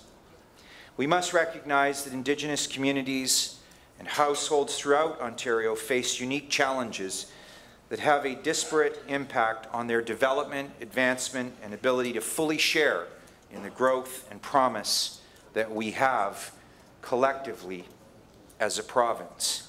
Too many have been left out of the plan for Ontario's prosperity. As I mentioned before, our government for the people is committed to addressing the concerns, but most importantly, the opportunities for Ontario's First Peoples. We share a number of key priorities. Among them are economic development and sustainability and prosperity for First Nations people. My ministry will continue to work and collaborate across government to ensure that Indigenous peoples are invited to share in the benefits of economic opportunity in Ontario. As most of you already know, by way of introduction, I also serve the people of Ontario as the Minister of Energy and Northern Development and Mines. And I'm encouraged by the enormous potential that these sectors have to bring about positive change. And I am particularly aware of the opportunities that being the minister of each of these ministries brings for Indigenous communities. I know that they are not exclusively confined to them, but I do see several when it comes to energy and in particular Northern Development and Mines. I'm frankly encouraged by the enormous potential that these sectors have to bring about positive change. Ontario's energy and development projects, programs, and initiatives mean more jobs. They mean more opportunity. They represent an opportunity for prosperity, more efficient energy delivery, particularly with respect to our remote and isolated communities, and I believe a better quality of life for Indigenous communities. Let's take an opportunity to look at some specific examples. Winter roads and economic development. My friends, it's a new day in Ontario, and it's important to understand that our government, led by Premier Ford, will do things differently than previous administrations. Given where we are, we were elected with a mandate to take a close look at the way government spends people's hard-earned money, and to ensure that where government does spend money, it is done in the most effective, the most efficient, and the most responsible way possible. We saw this in the measures we outlined in last week's fall economic statement. Yet while we're scrutinizing every dollar that's spent, we will continue to fund initiatives that will make a real difference in people's lives, members of your communities. This includes funding for more than a dozen economic development and capital initiatives in Indigenous communities that I look forward to announcing in the coming weeks and months. I'm pleased to say that it also includes more than $5.7 million in funding for 29 First Nations in the town of Moosonee to build and maintain 3,160 kilometers of temporary winter roads. I know from experience how critical these roads are to the north and what the resulting construction and maintenance jobs will mean for our northern communities, and as importantly, its connectivity. This is the direction we need to be moving in. I've only given a few examples here today. There are more, and we look forward to the opportunity to develop plans, initiatives, and new approaches that will move us beyond words, beyond the meetings, initiatives that are powerful, that are real, that your community members can touch and feel, and understand that make a difference in their day-to-day lives. When Premier Ford asked me to serve as the Minister of Indigenous Affairs, I couldn't have been more honored to take on this important role. As I said earlier, I have had the distinct pleasure, in my view, and been very fortunate to have lived and worked in Indigenous communities across this country in various capacities for most of my adult life. I take this responsibility and the important education that I've had living in these communities, the important friendships that I have had developed over the years, to respect them, to nurture them, and in many respects to live up to the honor that I've had to share in your perspectives in your communities. These experiences have inspired my determination to chart a new course and work in closer partnership with all of you. I hope, Regional Chief, that that has been clear since this summer.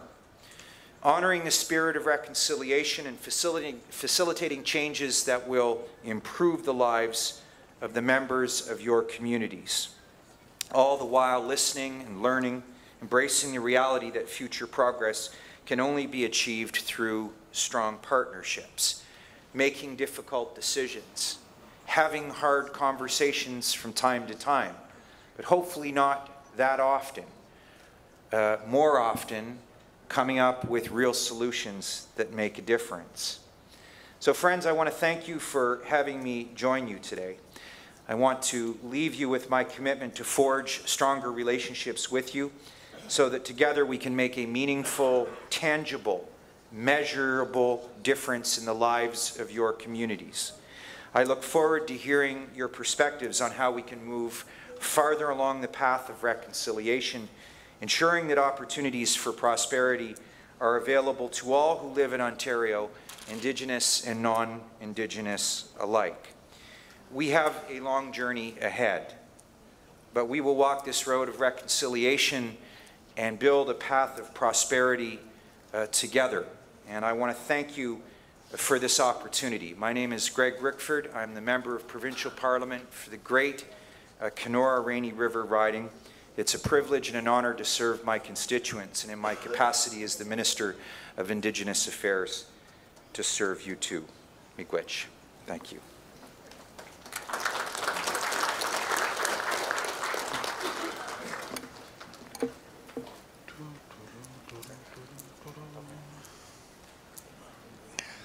Get back over here. 4 and 3. Thank you, Minister, for your words. I would like to open up the floor to questions, starting with microphone 4. Good afternoon, Chief Wilfred King, Kiasoging and Anishinaabe, Gulby First Nation. Minister Rickford, when the Cabinet's positions were announced, there were a lot of concern from a lot of First Nations in Ontario that the Ministry of Indigenous Affairs should have been a standalone ministry. And I still feel that it should be. But you're coupled with the Ministry of Northern Development and Mines.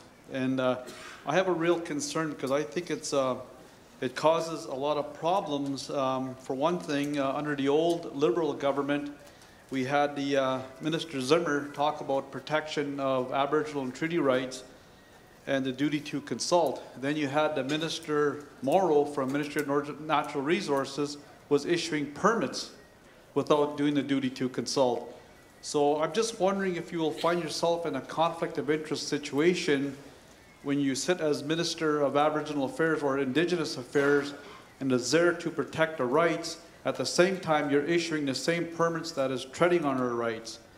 And I have a supplementary question, that being that you have a 2006 Ontario consultation policy that hasn't been updated with recent case law. So I'd like to get those two questions answered. Miigwech. Hello.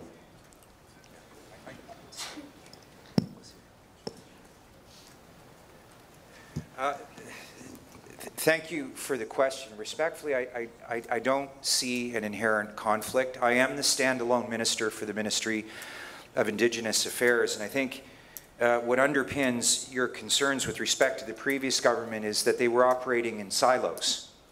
That frankly there was a complete disconnect. Our government made a conscious choice to have a smaller cabinet, almost half the size of the current one. It's not an unreasonable proposition in governments past and present for ministers to hold multiple portfolios. But frankly, if I may say, Wilfred, I think that it serves us better in many respects because of the synergies that exist between those three portfolios in particular.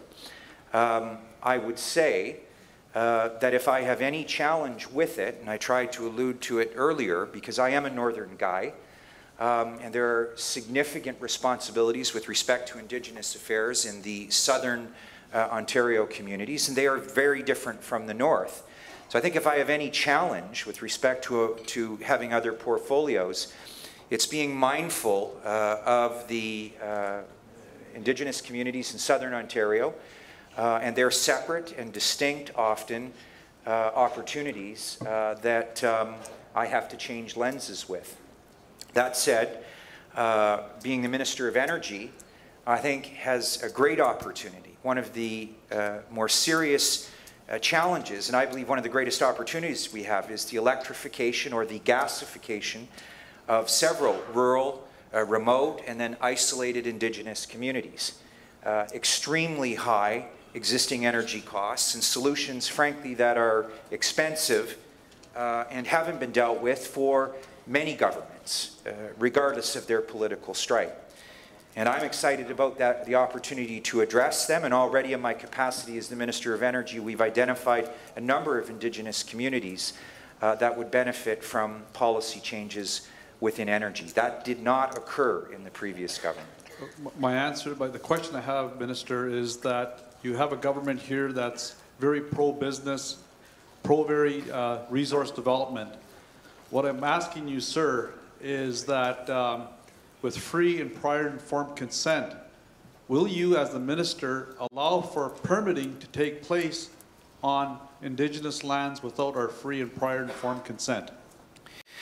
Well, I think the answer to that question is driven from the specific communities that are most proximally tied to a specific resource project, the relationship of the private sector entity, the business, the mine, what have you, the decisions of local communities, the decisions of their regional, Aboriginal regional organizations, as they have been called, and the likes. I'm not sure that this is any more complicated in my mind than that. And I'm conscious of the fact that there's a balance that has to be struck. There are, in some councils, if you will, in some regions of Northern Ontario, for example, who take a much different position on resource development than some of the other communities in their own tribal council. So I think as those work their way through the councils, we'll take our cue with respect to a project basis from the decisions that they make collectively. Okay, my second question was the outdated consultation policy that was being used by the provincial government. It's a 2006 policy. Is that going to be updated to reflect the current law of the land and the case law that's been developed since then?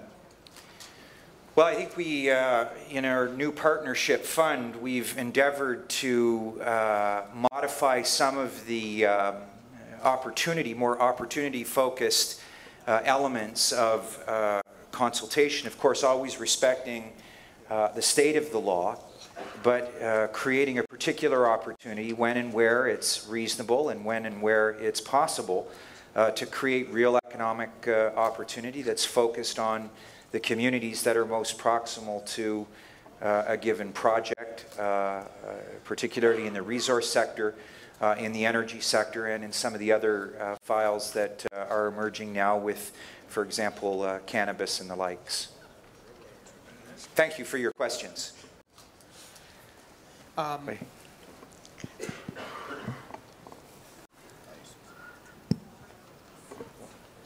Mic 3. Okay, thank you, Mr. Chair. My name is Frank McKay. I'm proxy for Sachico Lake First Nation.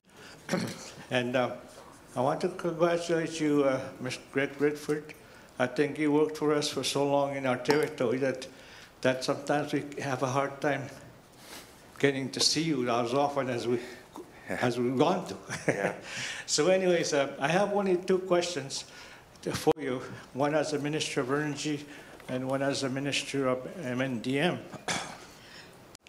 As you know that we've been working with the previous Liberal government with the energy project, electrification of 16 First Nations remote communities that rely on diesel plants for the power source.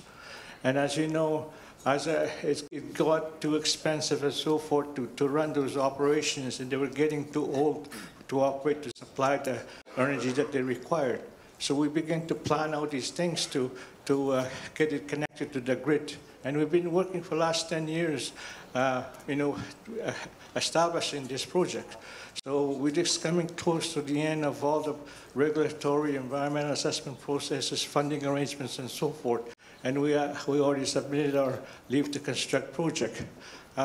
We just had requested you when you got elected in June, a couple of weeks after that, we would like to meet with you to discuss, the progress that we were making, and that we wanted to continue to work with you under your government, to support this project in coming to the completion of this project. But as you know, there's more hard work coming ahead in relation to the construction, and it's going to take 5 years for us to complete that project. And we wanted to make sure that that we keep you informed as the Ministry of Energy as we progress in this endeavor, important endeavor for our people. So we had requested maybe a letter to you to meet with you. I know we made some dates there, but it couldn't work out and so forth. But I just wanted to remind you that invitation is still open, and hopefully we can arrange a meeting with our 22 First Nations that are owners of this project, First Nations. Yeah. So that's my first question. Do you want me to start on the first question, Frank, and then go to the second one? Yeah. All right. First of all, to one of the most handsome dudes ever. There's a photo of Frank floating out there. There's another one, I think, of you in a Jofa hockey helmet, and I'll never forget it, Frank. And I appreciate you recognizing it, that the first dollar spent on consultation for the project you're speaking about came from me when I was the minister responsible for FedNor. You know that 6 years of my life have been spent living and working in most of the 22 communities that you're talking about. You know that I have long-standing deep ties to those communities and dearly want to see this project advanced. I'm happy to meet anytime about this. I can say to you that we have actually just in this past week alone spoken with the Minister of Environment for some intergovernmental status checks on where things are at, and we're very fast coming to a critical point where some announcements will be made, and I was hoping that we would use those forums to have those meetings. So I look forward to, Frank, and a commitment to that, and focusing on the opportunity of developing that project full scale. Okay, thank you. So we look forward to that meeting. So yeah.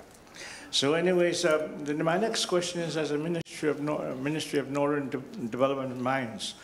You mentioned in your statement there that you're continuing to support the winter road system, and that how important it is for First Nations to connect to the urban centers for supplies, food, and materials, and so forth. But as a climate change, we can't really rely on the winter road for the amount of time that we have. It's very short, and we have to be really carefully planned process in terms of getting the tractor trains and also the trailers to our communities. So Barfield First Nations people are beginning to plan out all-season roads. for our community. For the past 6-8 years, we've been planning out in terms of, how we're going to have the winter all-season road network established in our communities.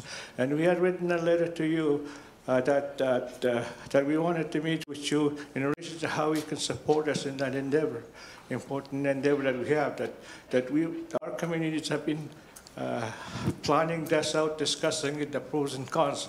But there's issues that we need to address with the provincial government in relation to the permitting process and the access issues that we were having. And we want to have your ministry begin to support, the construction of all-season roads for our territories. And again, our chiefs have written to you to express that they wanted to meet with you to discuss these issues. So, we're waiting a response from that request. So, thank you, Frank. It's been a few short months since we've been in government, and I can assure you that I have spread my time out fairly within Indigenous affairs. In fact, a disproportionate amount higher than I have in some of the other files I work on. And I guess the only difference from the last we spoke meaningfully is that I have two beautiful little girls that take up a little bit more of my time, but that's never an excuse for the opportunity that you're talking about. I understand that road network as well as anybody, at least if I may say so myself. I think that we're, again, at a critical point and a critical window in the next couple of months where we're talking about electrification that should be tied to year-round roads. As you know, again, this was a file that I initiated when I was the Minister of Fednor for the corridor study out of Pickle Lake through Mishki-Gogamung that would hopefully tie in a number of communities, and more than, I think, $800,000 was attached to that announcement and that commitment to see what the prospect of a corridor would look like there. And obviously a north-south road.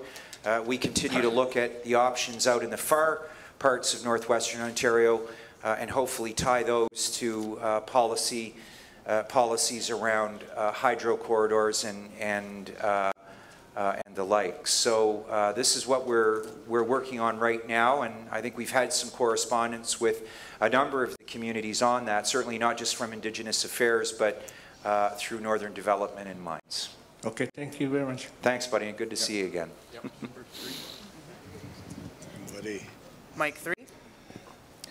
Buddy almost made me forget what I was going to ask. Yeah. Chief Collins of Fort Wayne First Nation. I'm also the president of a corporation called Banff-Kashwada Limited Partnership. And over the past 5 years, our corporation has developed a partnership with a company called Nexperts to develop the East-West Tie. A $770 million project that we put a lot of effort into, a lot of time into, and a lot of resources. We also put in about $2.5 million we've been invested in training our folks. We have over 250 folks trained and ready to take on jobs that were supposed to start in November. And along comes Hydro One after we filed our lead to construct. And Hydro One stuck their nose in at the 11th hour, which put a delay in that, and now it's in the hands of the OEB. I'm asking, where's your government on this particular project? Like I said, we had a lot of time and a lot of effort and a lot of resources injected into creating a partnership, which we think is a great partnership for our communities, our 6 partnering communities that we have. So I'd like to know where your government is on that, the particular east-west tie line. Yeah. Well, thanks, Chief Collins. It's nice to see you again. You might be a bigger Leafs fan than me, although I didn't think there was one out there, and I look forward to a game in the next couple of weeks with you. But I can tell you that we should have something in common when it comes to Hydro One. We have a lot of challenges there. We hope to get some of those renewed leadership issues sorted out in the very near future, and that will give us a clearer path for this particular project. It's one that more than just notionally I support. We've had some preliminary discussions around how to move that forward, and I'll take the opportunity up right away. I think we're meeting next week, if I'm not mistaken, with some of the people involved in that project, and including yourself, to see how we can move it forward, notwithstanding understanding the problems that we as government are having working through the leadership challenge at Hydro One. And my second question, as I do in every conference and every assembly, is talking about our young people with disabilities, and where is your government help funding some of the opportunities for making sure those the young folks have that opportunity to work in our communities and our industry? Thanks for that question. Again, this is one of the key opportunities. I had a chance to meet with the youth leadership of Treaty 3, and I'm looking forward to a very special announcement in Kenora with respect to the youth leadership of Treaty 3 and a partnership that we will formalize with them that will focus squarely on economic development.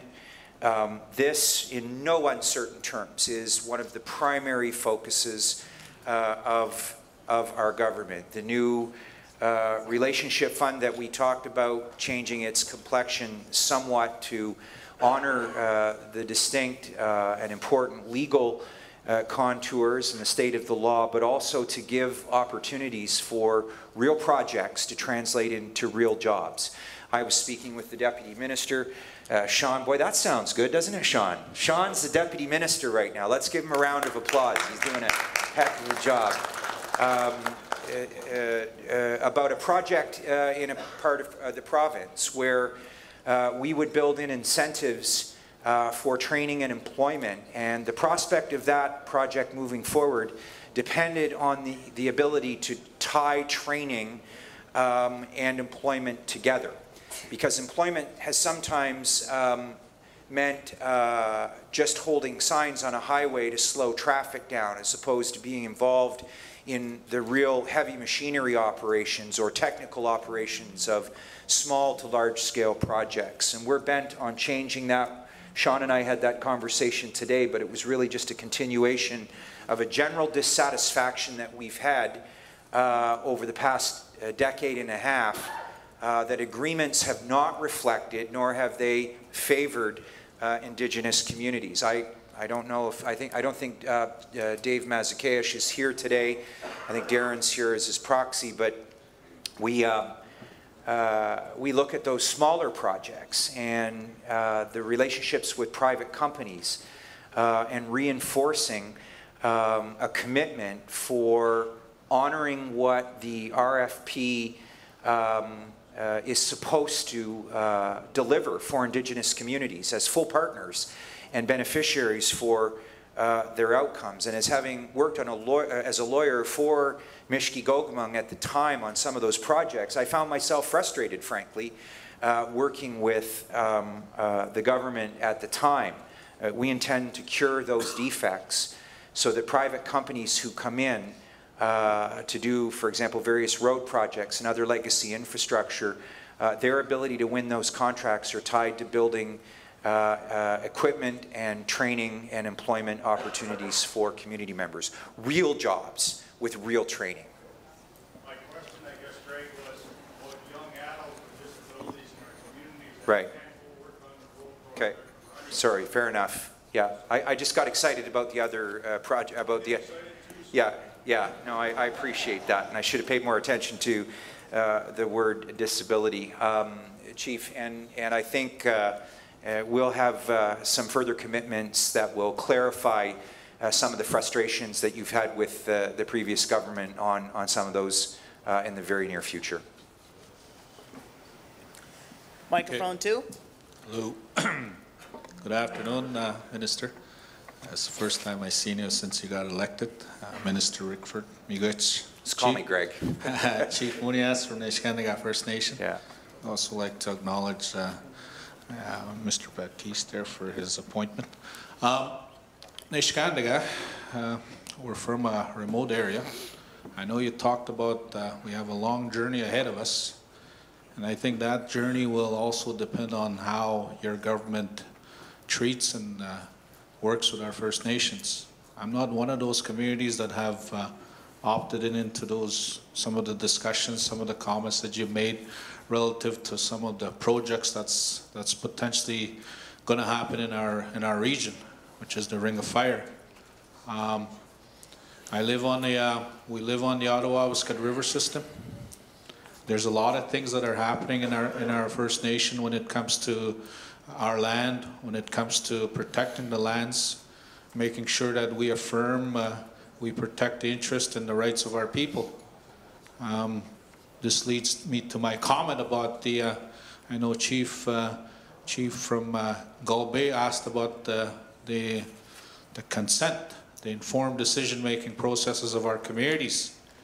I wanted to ask you first, how does your government gonna treat our First Nations, even though we may not be on the train in terms of developing these roads or these infrastructure plans that you're talking about?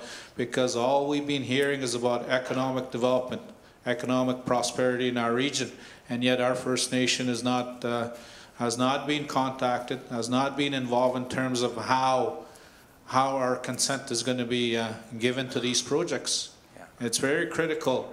I think if we want to develop a true, strong partnership, as you stated in your opening remarks, and true reconciliation, we need to develop those relationships that will ensure that our people are involved in these processes.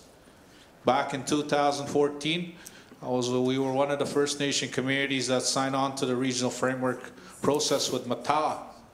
We have not heard from the government, from the new government that just was recently elected, as to if they have abandoned that process. And they were principles that were signed when we entered that agreement with Ontario. There was a set of principles. One of those principles was to have a government-to-government relationship, a respectful dialogue, a respectful participation in a way that's going to benefit not just the economic side, but the First Nations, to continue their way of life, to ensure that their rights and their interests were protected. More importantly, there would be decision-making that would ensure that their involvement was more than just consulting and accommodation. And this is what I want to ask you, Minister, and I have tremendous respect for having respectful dialogues. And I think it's important that we have to have that. But we have to be honest. We have to be honest. If the government of Ontario and our First Nations, for example, will have a true partnership that's going to be based on respect, that's going to be based on joint decision-making, for example. That's going to allow our people to be informed participants.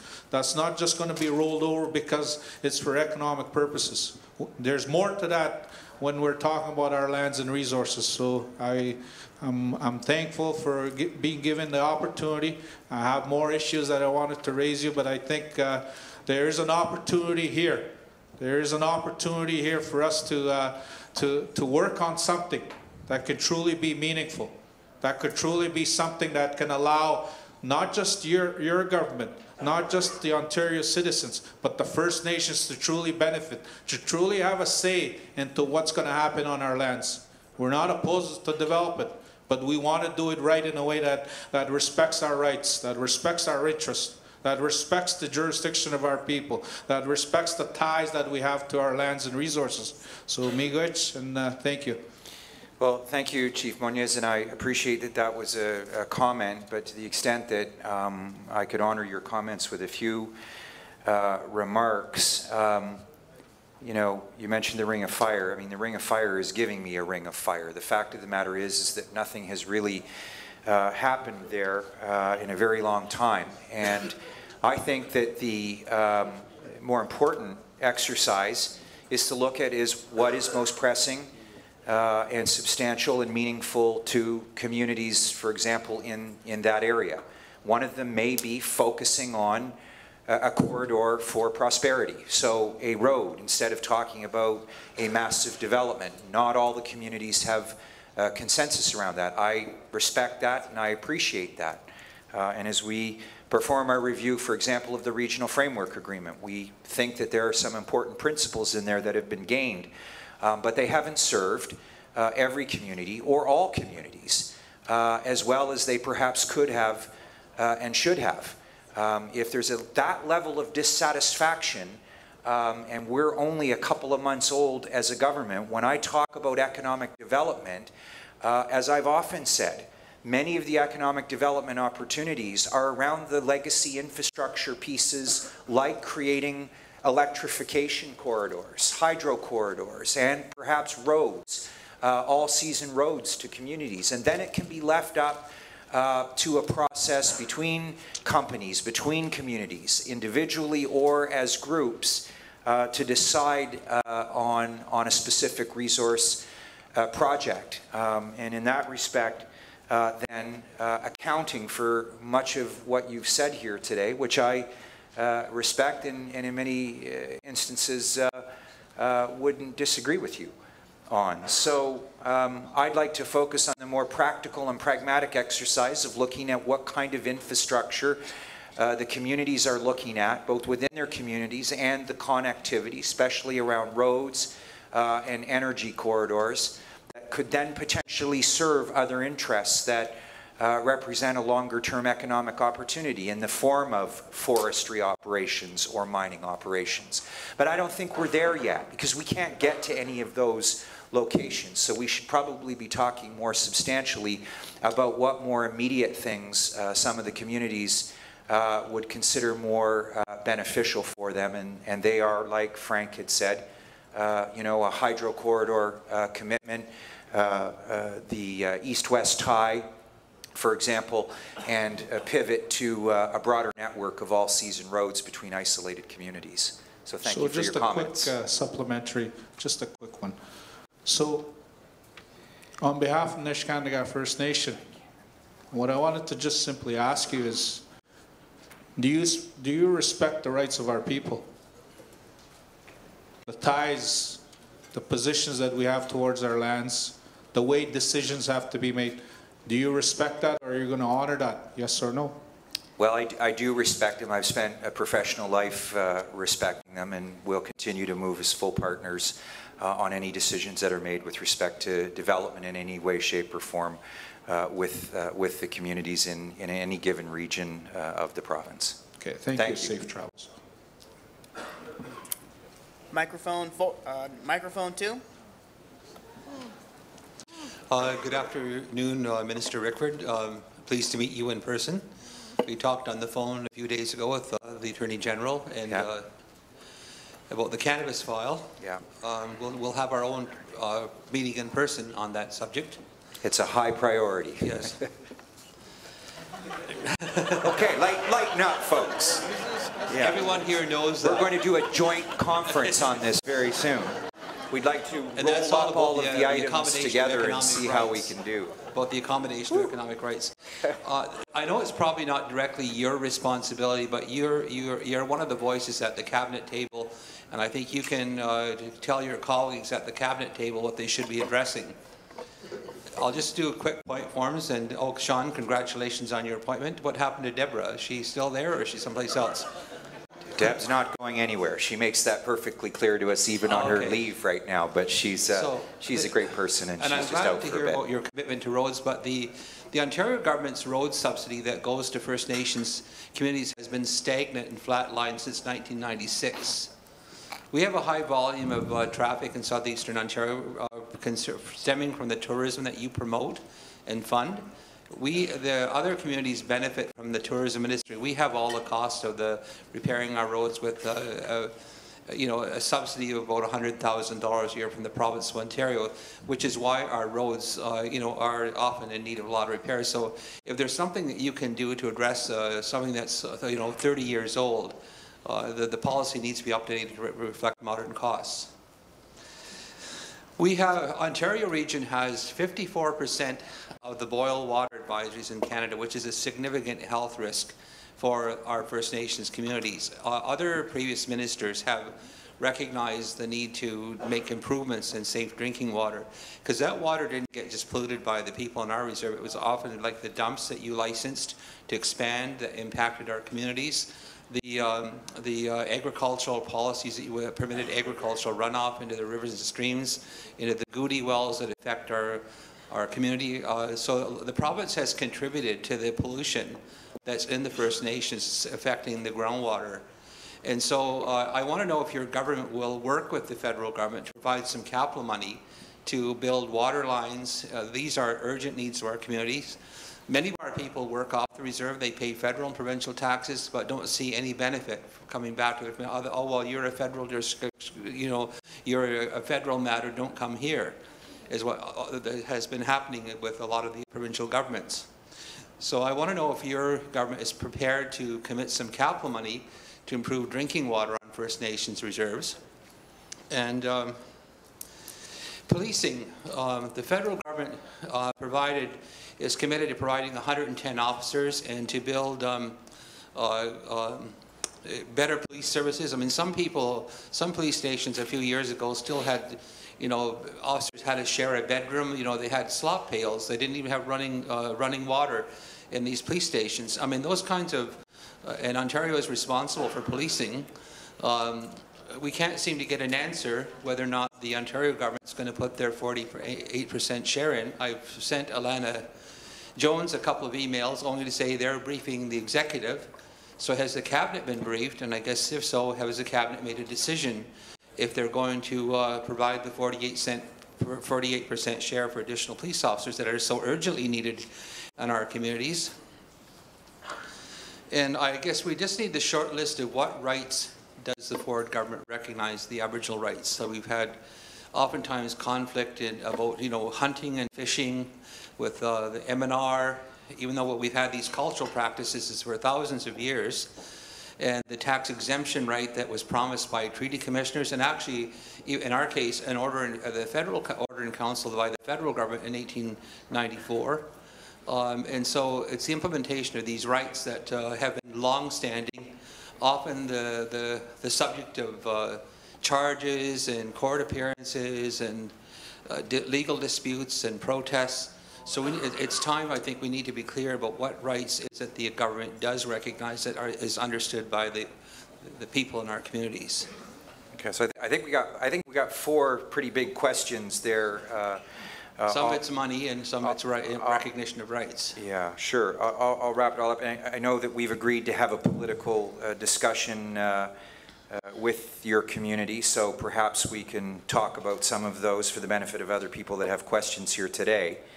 Let me just talk about safe drinking water. So we recognize now that I'll shift gears to the complexion of an Indigenous community that's close to municipalities or ultimately connected through various networks, whether it's energy corridors or sewage and water treatment, that this represents the new opportunity. And the short answer is yes.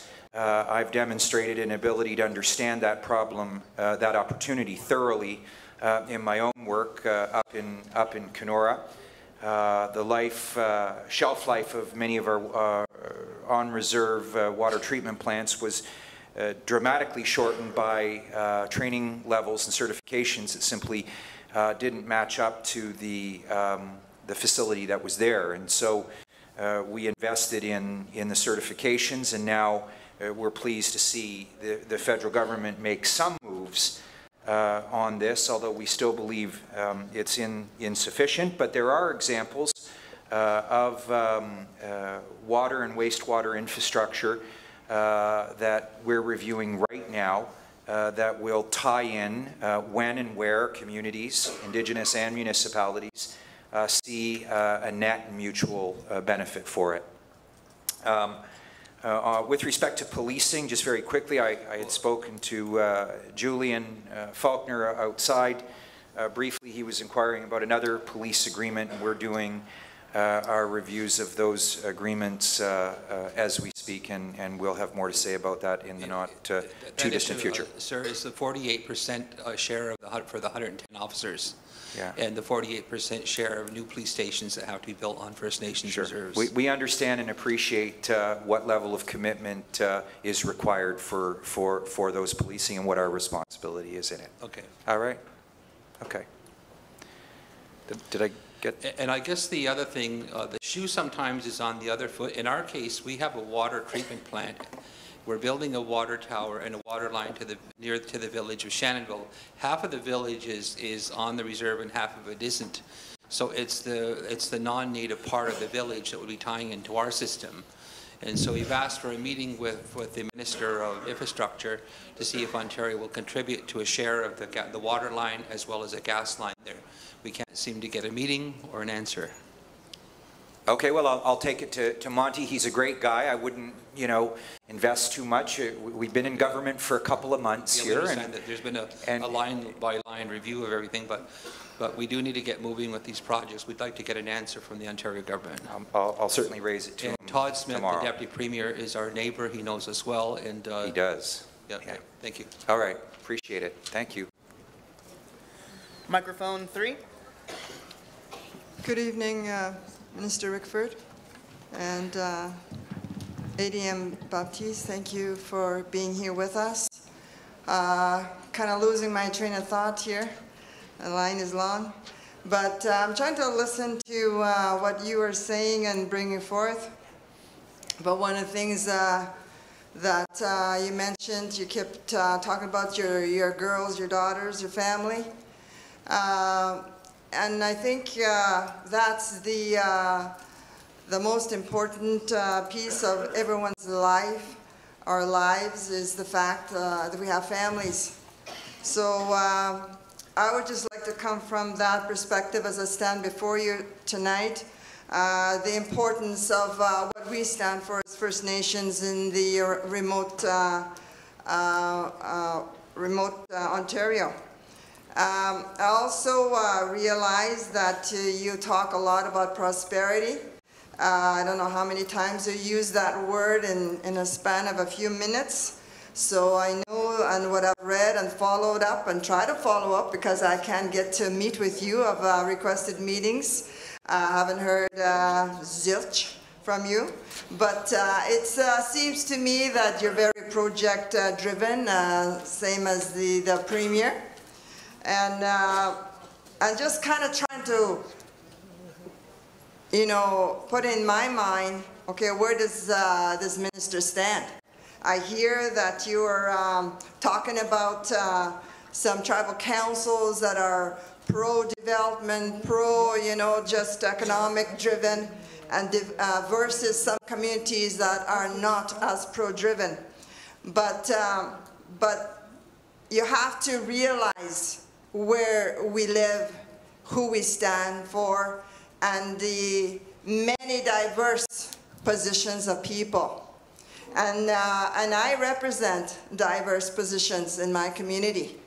And the bottom line is when we're talking about development, I know you're talking about roads, but I do know, I have been at the table with Ontario for 4 years under the regional framework, and working extensively, trying to make clear, principled positions.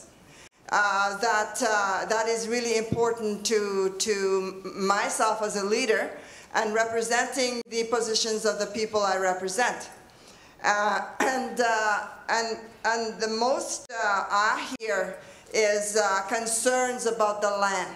You know, not necessarily road, like you keep pushing energy projects, road projects and corridors and whatever else. But at the same time, you know, there has to be a balance. And many times I feel that I'm looked at as a leader that's anti-development or whatever, not as popular because I have these principled positions. And under the regional framework, we stood fairly strong in principled approach in a regional framework. In the development of the North, because I know that's, you know, it's in the newspaper. You say that, you know, they're going to be a bulldozer all the way to Ring of Fire, so you can't say here that it's not about the Ring of Fire. You know, I care to disagree with the way you made a comment to Chief Munoz, because ultimately that's what the road north-south is about, and the east-west is about. It's not so much about us. So again, it's about prosperity. You're cutting red tape so that you could move this along real quickly. And I'd like to say that any work that you do, like example is the landlord case. You know, we had to take you to court, you had to take the landlord to court because of lack of proper consultation. You know, so those are issues that you're going to have to face moving forward.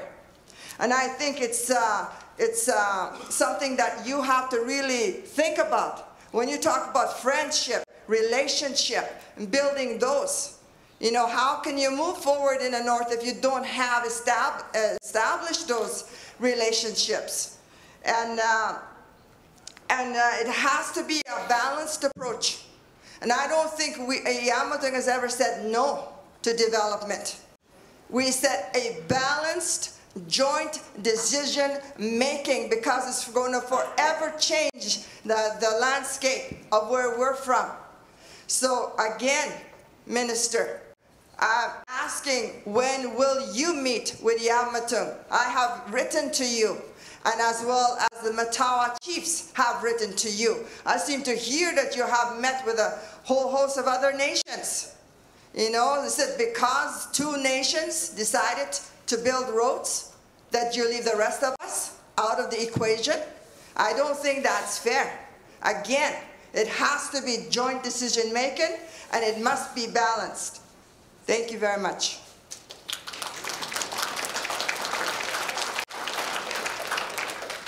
For record purposes, can we have your name, Chief, and community? I'm sorry. I know Chief Atlukan. I worked for at the nursing station in Yamatung many Chief years ago. Elizabeth Atlukan, Yamatung First Nation. I hope we have a good friendship. I don't know about that right now, but I hope we can build a good one.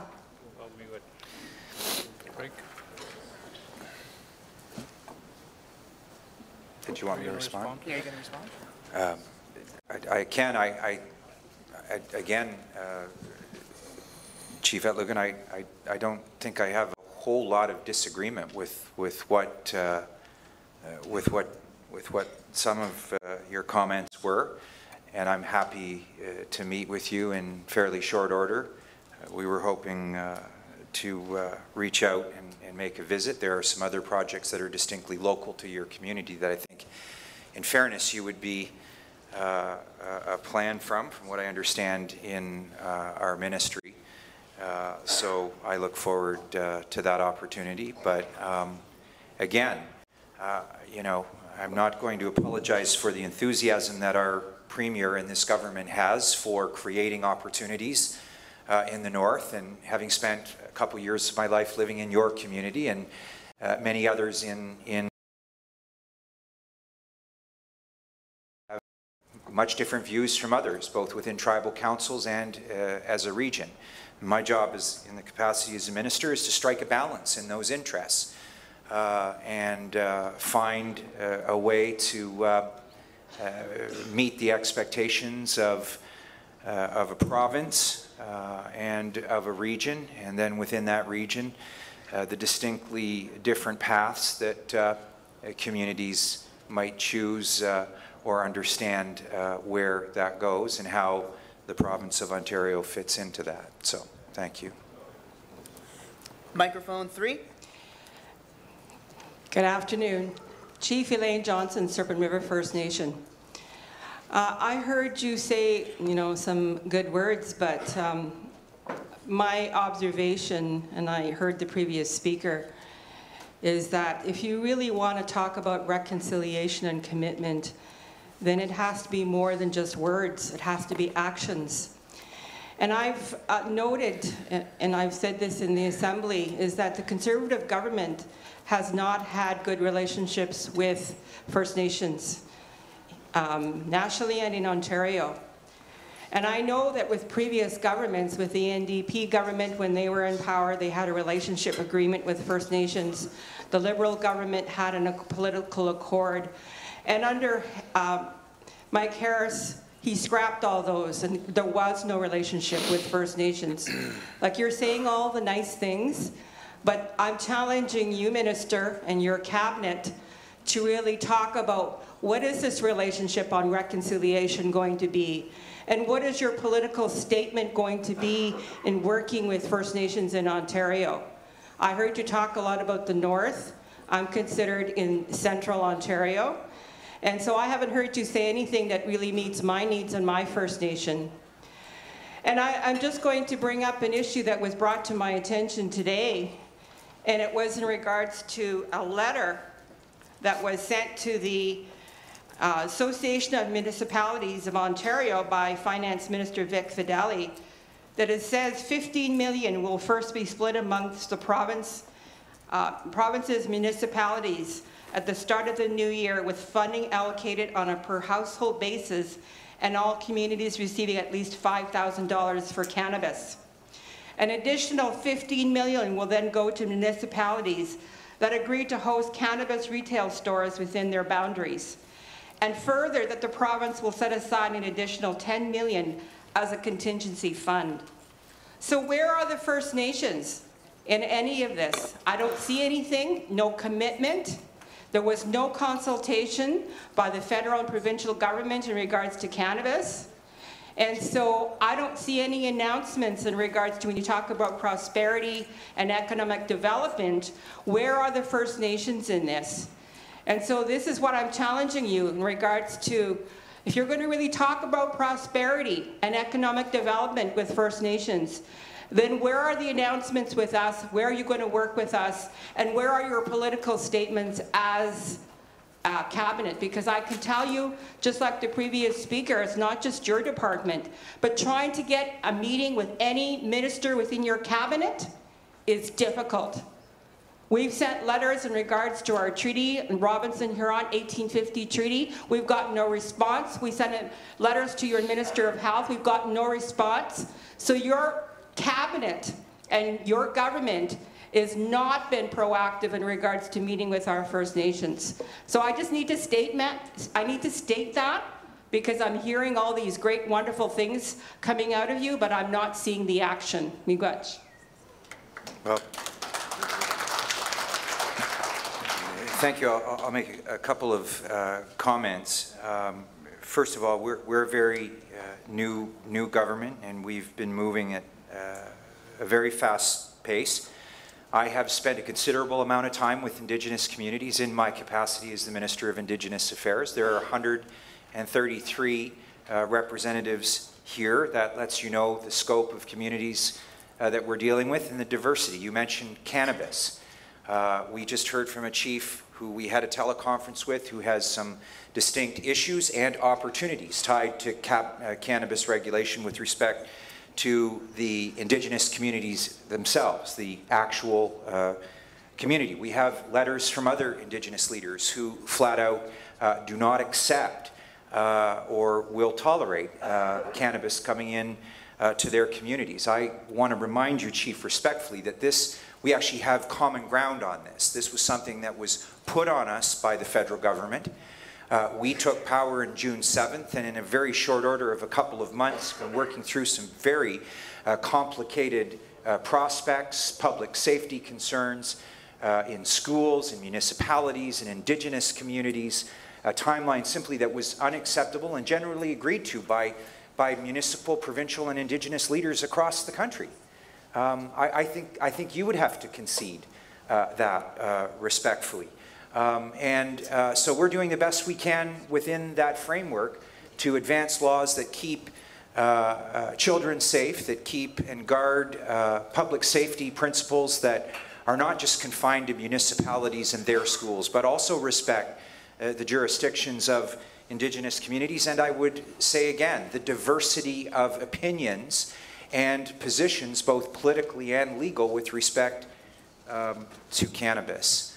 As for my own record and the fact that I have a proud tradition of serving as a Conservative Member of Parliament and Provincial Parliament, Chief, I would say to you respectfully that I have a record of achievement. If you were listening to what Frank said earlier on, you would know that as far as the region that I was working in at that time, we built a record number of schools, 7 schools in Indigenous communities, in those isolated communities in my riding in the 7 years that I served as a Member of Parliament. Dozens of police stations and nursing stations. I have a track record of delivering community-level infrastructure. And I stand by that. And I'd like to challenge you to transcend some of the political stripes that we've all been tied to in the past. I have to challenge myself to do it and simply do what's right, be practical, and come up with reasonable solutions that strike a balance and bring a reasonable prospect for opportunity that satisfies the community that you come from and the communities that other chiefs that are here come from, in an effort to address a number of opportunities ranging from infrastructure to cannabis and major projects and alike. So I take up your challenge and I appreciate your comments today. Thank you. I would like to state that we will be taking no more questions other than those who are already standing. Oh wait, it's working, sorry. And, but his staff will also be available to take questions and meet with chiefs after. So that is still an option available. Another friendly reminder for everybody who comes up to the mic to please state your name and nation. Microphone 3. Yeah, my name is Duncan Michano, Chief Bigtikan. I became chief in 2013. And just about that time, we were developing our constitution. And under that constitution, we want to develop laws, our own laws. I became aware that the previous government and the Attorney General had given directions to all the Ontario prosecutors not to prosecute First Nation laws. I guess my question to you is, will you work with the Attorney General to reverse that decision and have the Ontario prosecutors actually prosecute First Nation laws? You heard the chief at the far end there talk about the whole issue in regards to policing. You heard Chief Johnson talking about the issue in regards to cannabis. We are going to develop our own laws around all those things. But we need to get them prosecuted, and Ontario won't prosecute our laws. They'll prosecute their laws, they'll prosecute federal law, but they won't prosecute ours. And we need the Attorney General to give direction to those prosecutors to actually prosecute our laws. Thank you for raising that. I'd be happy to take that up with the Minister of Attorney General. As I understand your question, it's about enforcement of community laws and ordinances as they might apply to regulatory or criminal behavior, and what the community's position is on that. So I'd be happy to.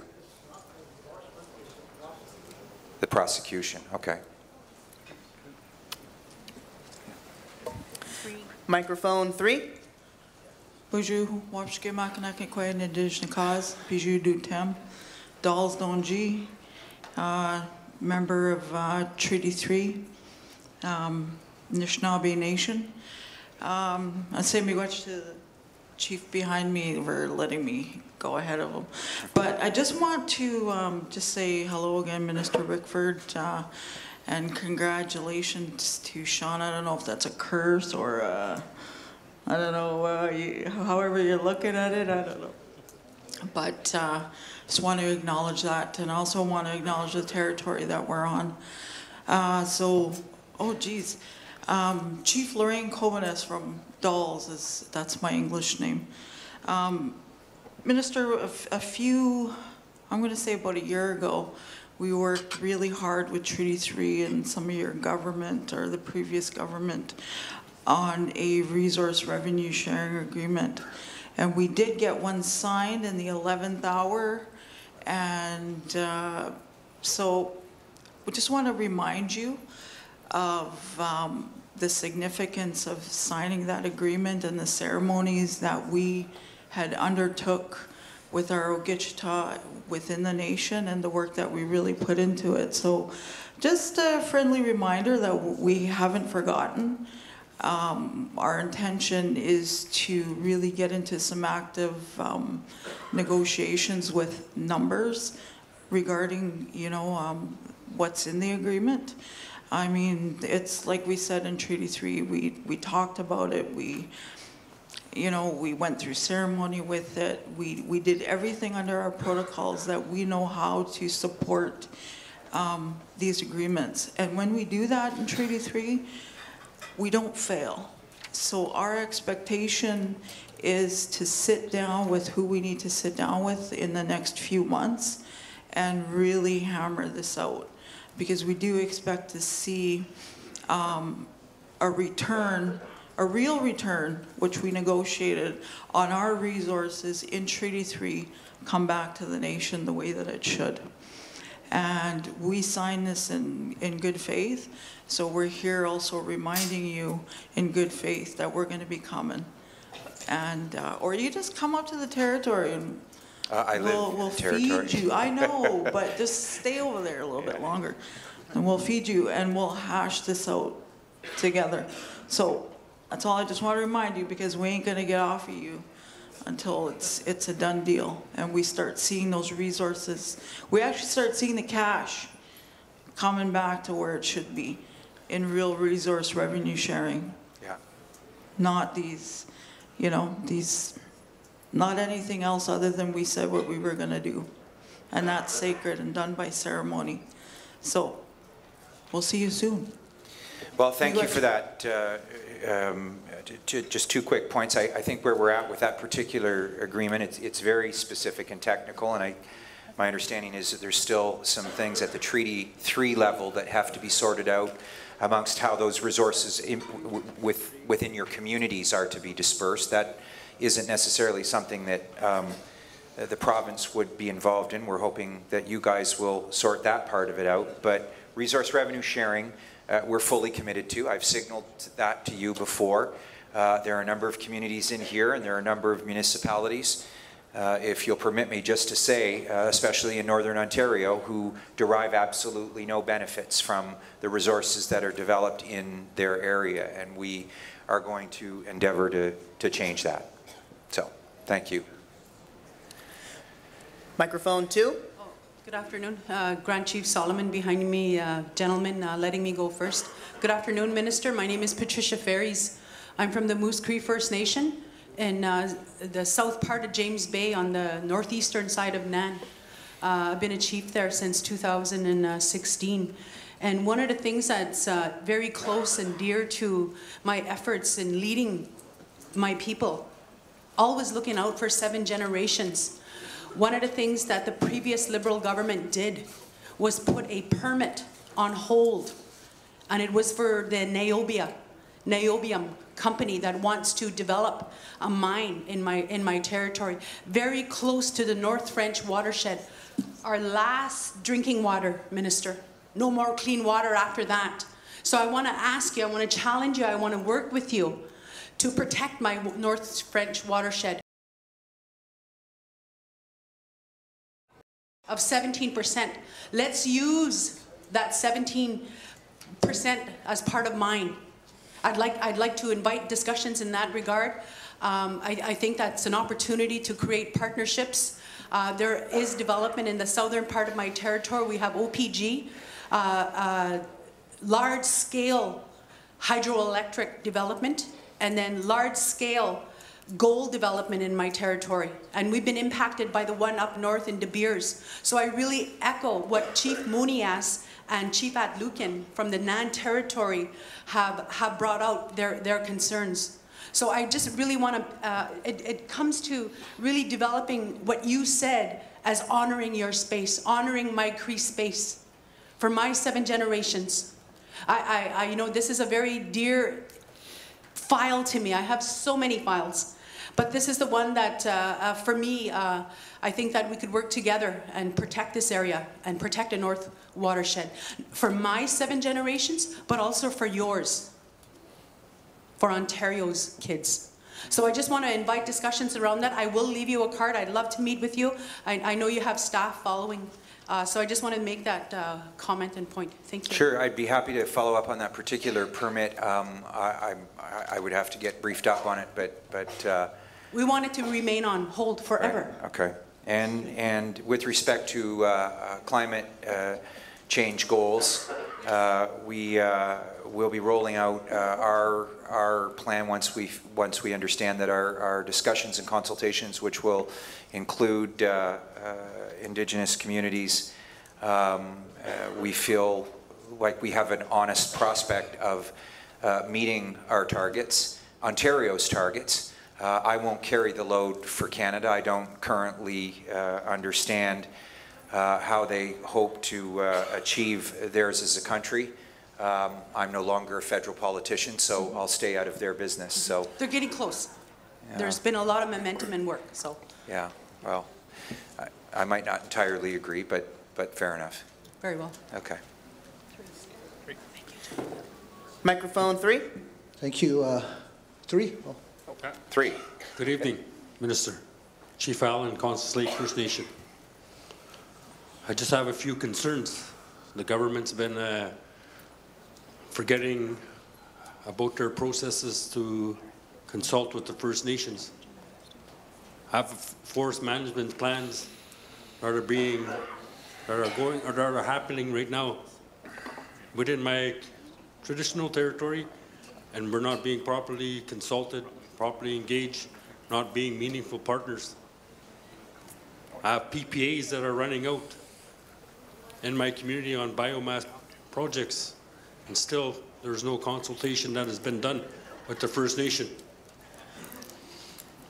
I have mining companies that are ready to move in my community. You say you're a government that's ready to do partnerships, and I don't see any government coming to my offices, to my community, to engage with my community. As I said, we're open for business, as you say, but we're not going to sell ourselves out because this new government is business-minded. There still has to be that process of having a meaningful partnership, and right now there's none. Within the next few months, there's going to be forest management plans that are issued, and still there's no. I don't know if I'm in position to give any consent or my membership. We have sawmills in our community. We have a reinforcement line that's going to happen between Smooth Rock Falls and Kapuskasing. And that reinforcement line is going to shut down our sawmills, shut down our biomass, shut down this from Kapuskasing to Long Lac. That's going to shut down our industries. And then I see you here shaking your head, right? But there's no. What's going to be your plan to come and consult with Constance Lake First Nation on wanting to be a meaningful partner? How do our community's been over. I don't know what's the right wording for that, but we've been done from the get-go. So now we just want to be that partner. But how do we get there? But as I said, we're not selling ourselves out to you guys.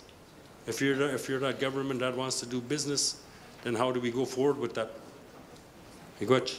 Thank you, Chief. And you have some great opportunities in your community and have done a great job on some of those, and we'd be happy to work with you in a manner that you see fit with respect to some specific projects in the community.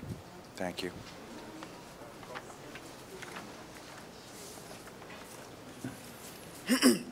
Microphone 2. Miigwech, Grand Chief Solomon, also a proxy for Fort Albany First Nation. Mr. Minister, I'm kind of I can't understand where you're coming from. I can tell you that your government didn't start off well. One of the areas that you didn't start off well, the throne speech. There was not even once mention about the Indigenous communities in the province of Ontario. Not once. And here you are talking about a relationship. The other thing is what your government is doing. You terminated the Child Advocacy Office, which is a critical, important the voices of the voiceless. That is gone today.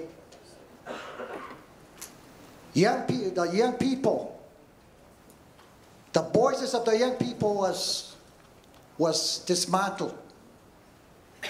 And that's what I mean, you didn't start off well. The government didn't start off well in regards to talking about a relationship. Your premier said he'll get on a bulldozer and go to the ring of fire if he has to. And I think the message, and the message is here, that our people will stand in front of that bulldozer before it gets to that area. You know, you gotta be real here. That is not what the government's up to now. Up to now. It's going to be a very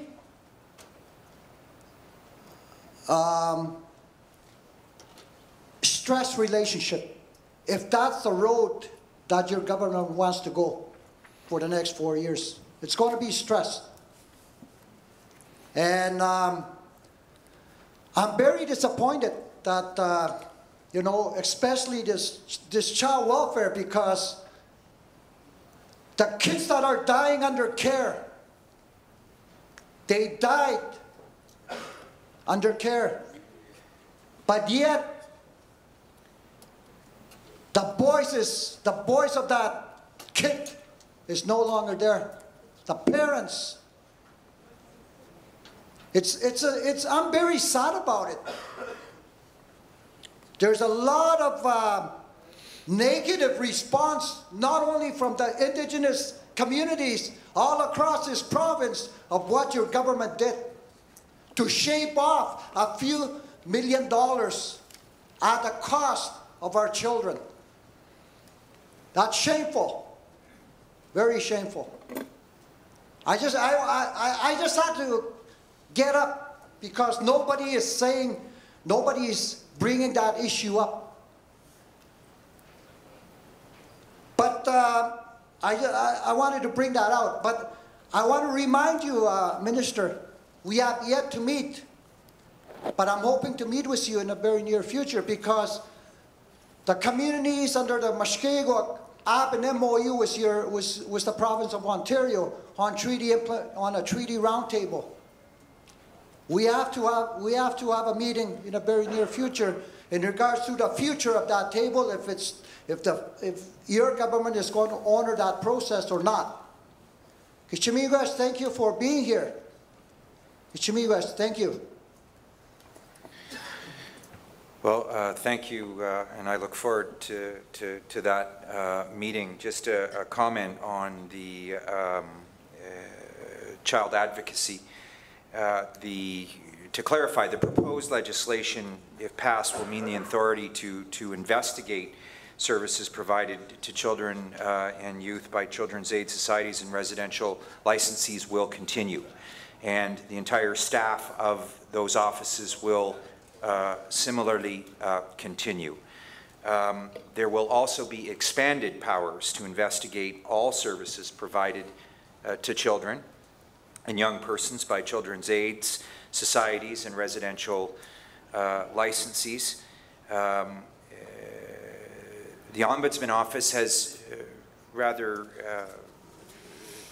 interestingly taken on more direct complaints than the Child Advocacy Office has in the past year. So we think that this is not about a financial matter, respectfully.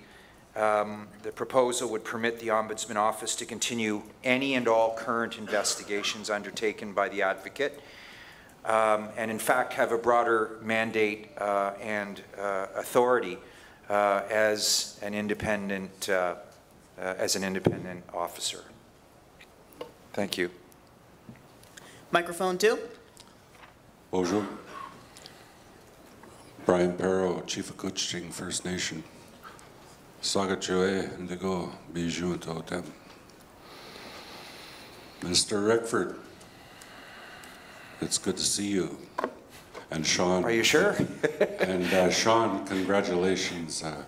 You know, you've been fighting for our people for a long time. Miigwech, Sean.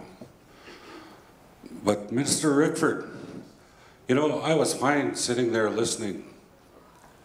And then you said something that you said in Eagle Lake at our assembly. And I really need to say this to you. When Chief Cobones got up and spoke about the resource revenue sharing agreement that we had with the province, with the former government. And again, in Eagle Lake and here, you said, yes, you know, I recognize that. You know, resource revenue sharing is important, you know, for the First Nations and municipalities. Municipalities. We're talking about treaty relationship. Treaty 3, you live in Treaty 3 area. And we've been fighting for the proper resource revenue sharing, which was the spirit and intent of Treaty Number 3 and all the treaties. And then to minimize that by saying, yeah, we're going to have a resource revenue sharing with municipalities. What treaty do they have? Our treaty, our elders, our former chiefs, all referred to that sacred document, Manitou Mazanayagan, with the help of the Creator and the spirits. So I'm sorry for you know, sounding agitated, but we need to sit down with you and talk about that. Resource revenue sharing, we've been fighting for that as a treaty nation for a long time. And when you say municipalities, we'll have that agreement with some municipalities, that just minimizes the agreement that we were working towards. And I'm frustrated by hearing that, and I think you live in our territory. We need to sit down and talk about that. What is our understanding? What is your understanding of the sacredness of that treaty? Well, thank you. He disputes that sacredness. It's never been, and I'm not minimizing it by talking about municipalities. The municipalities, if you talk to a number of mayors, will tell you that they have... What treaty do they have?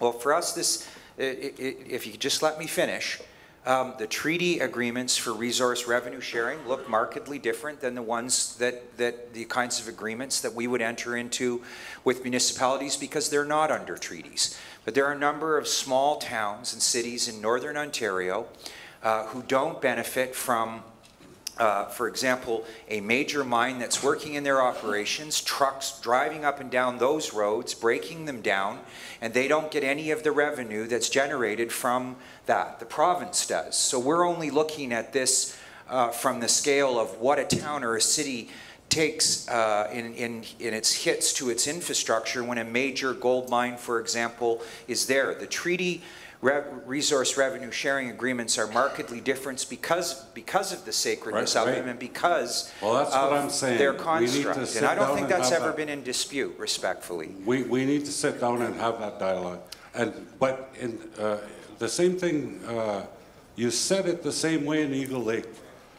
In the same breath as resource revenue sharing as related to Treaty Number 3 and municipalities.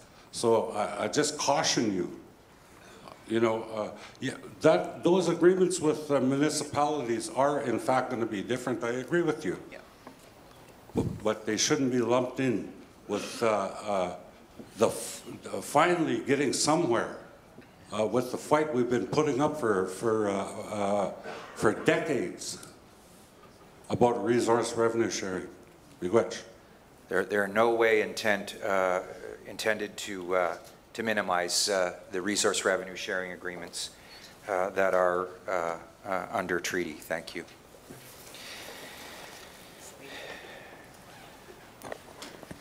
Minister Rickford, I know that you have to leave right away, and we do have a gift for you. I want everybody to know that to get you here today took a great deal of effort with your staff, and I want the chiefs to know that having you here with all the portfolios is not an easy feat, and I want to acknowledge your presence here. And I do want to say that we can see some of these relationship issues sort of boiling over, and as you mentioned at the very top, you and I do have a good working relationship. And obviously, we want to extend that to all the chiefs. And I know that we'll look forward to continuing to build that relationship with you with a larger group. So this is a gift on our behalf. Thank you. Just to clarify, this has been a long-standing commitment that I had made to attend here today. I don't think it was difficult to get me here at all. And I've met a number of friends that I've known over the years, and I'll be around for a little while longer. So thank you very much, folks, for this opportunity.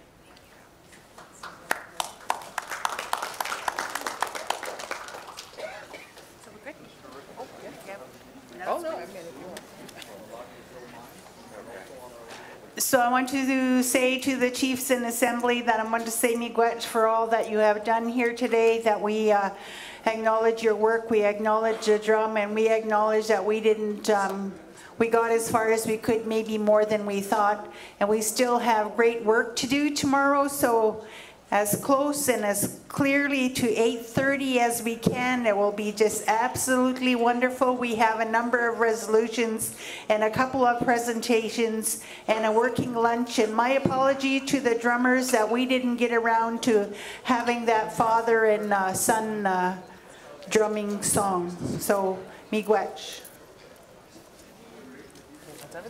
Ontario Regional Chief miigwech. We're done for the day. I don't think I can get any more. I don't think we can pull anything out of I was wondering if you just say that. I know, but go over. I was wondering if it's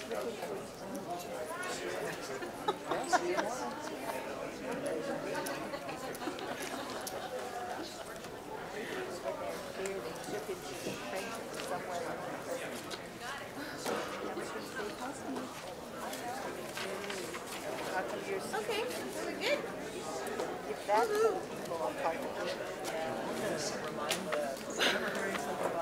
Are you all right, Sydney? But they're gone now, so Yeah, you it's got it. Tobe and Kat. Pray that they do it. Okay. Oh, thank you, thank you.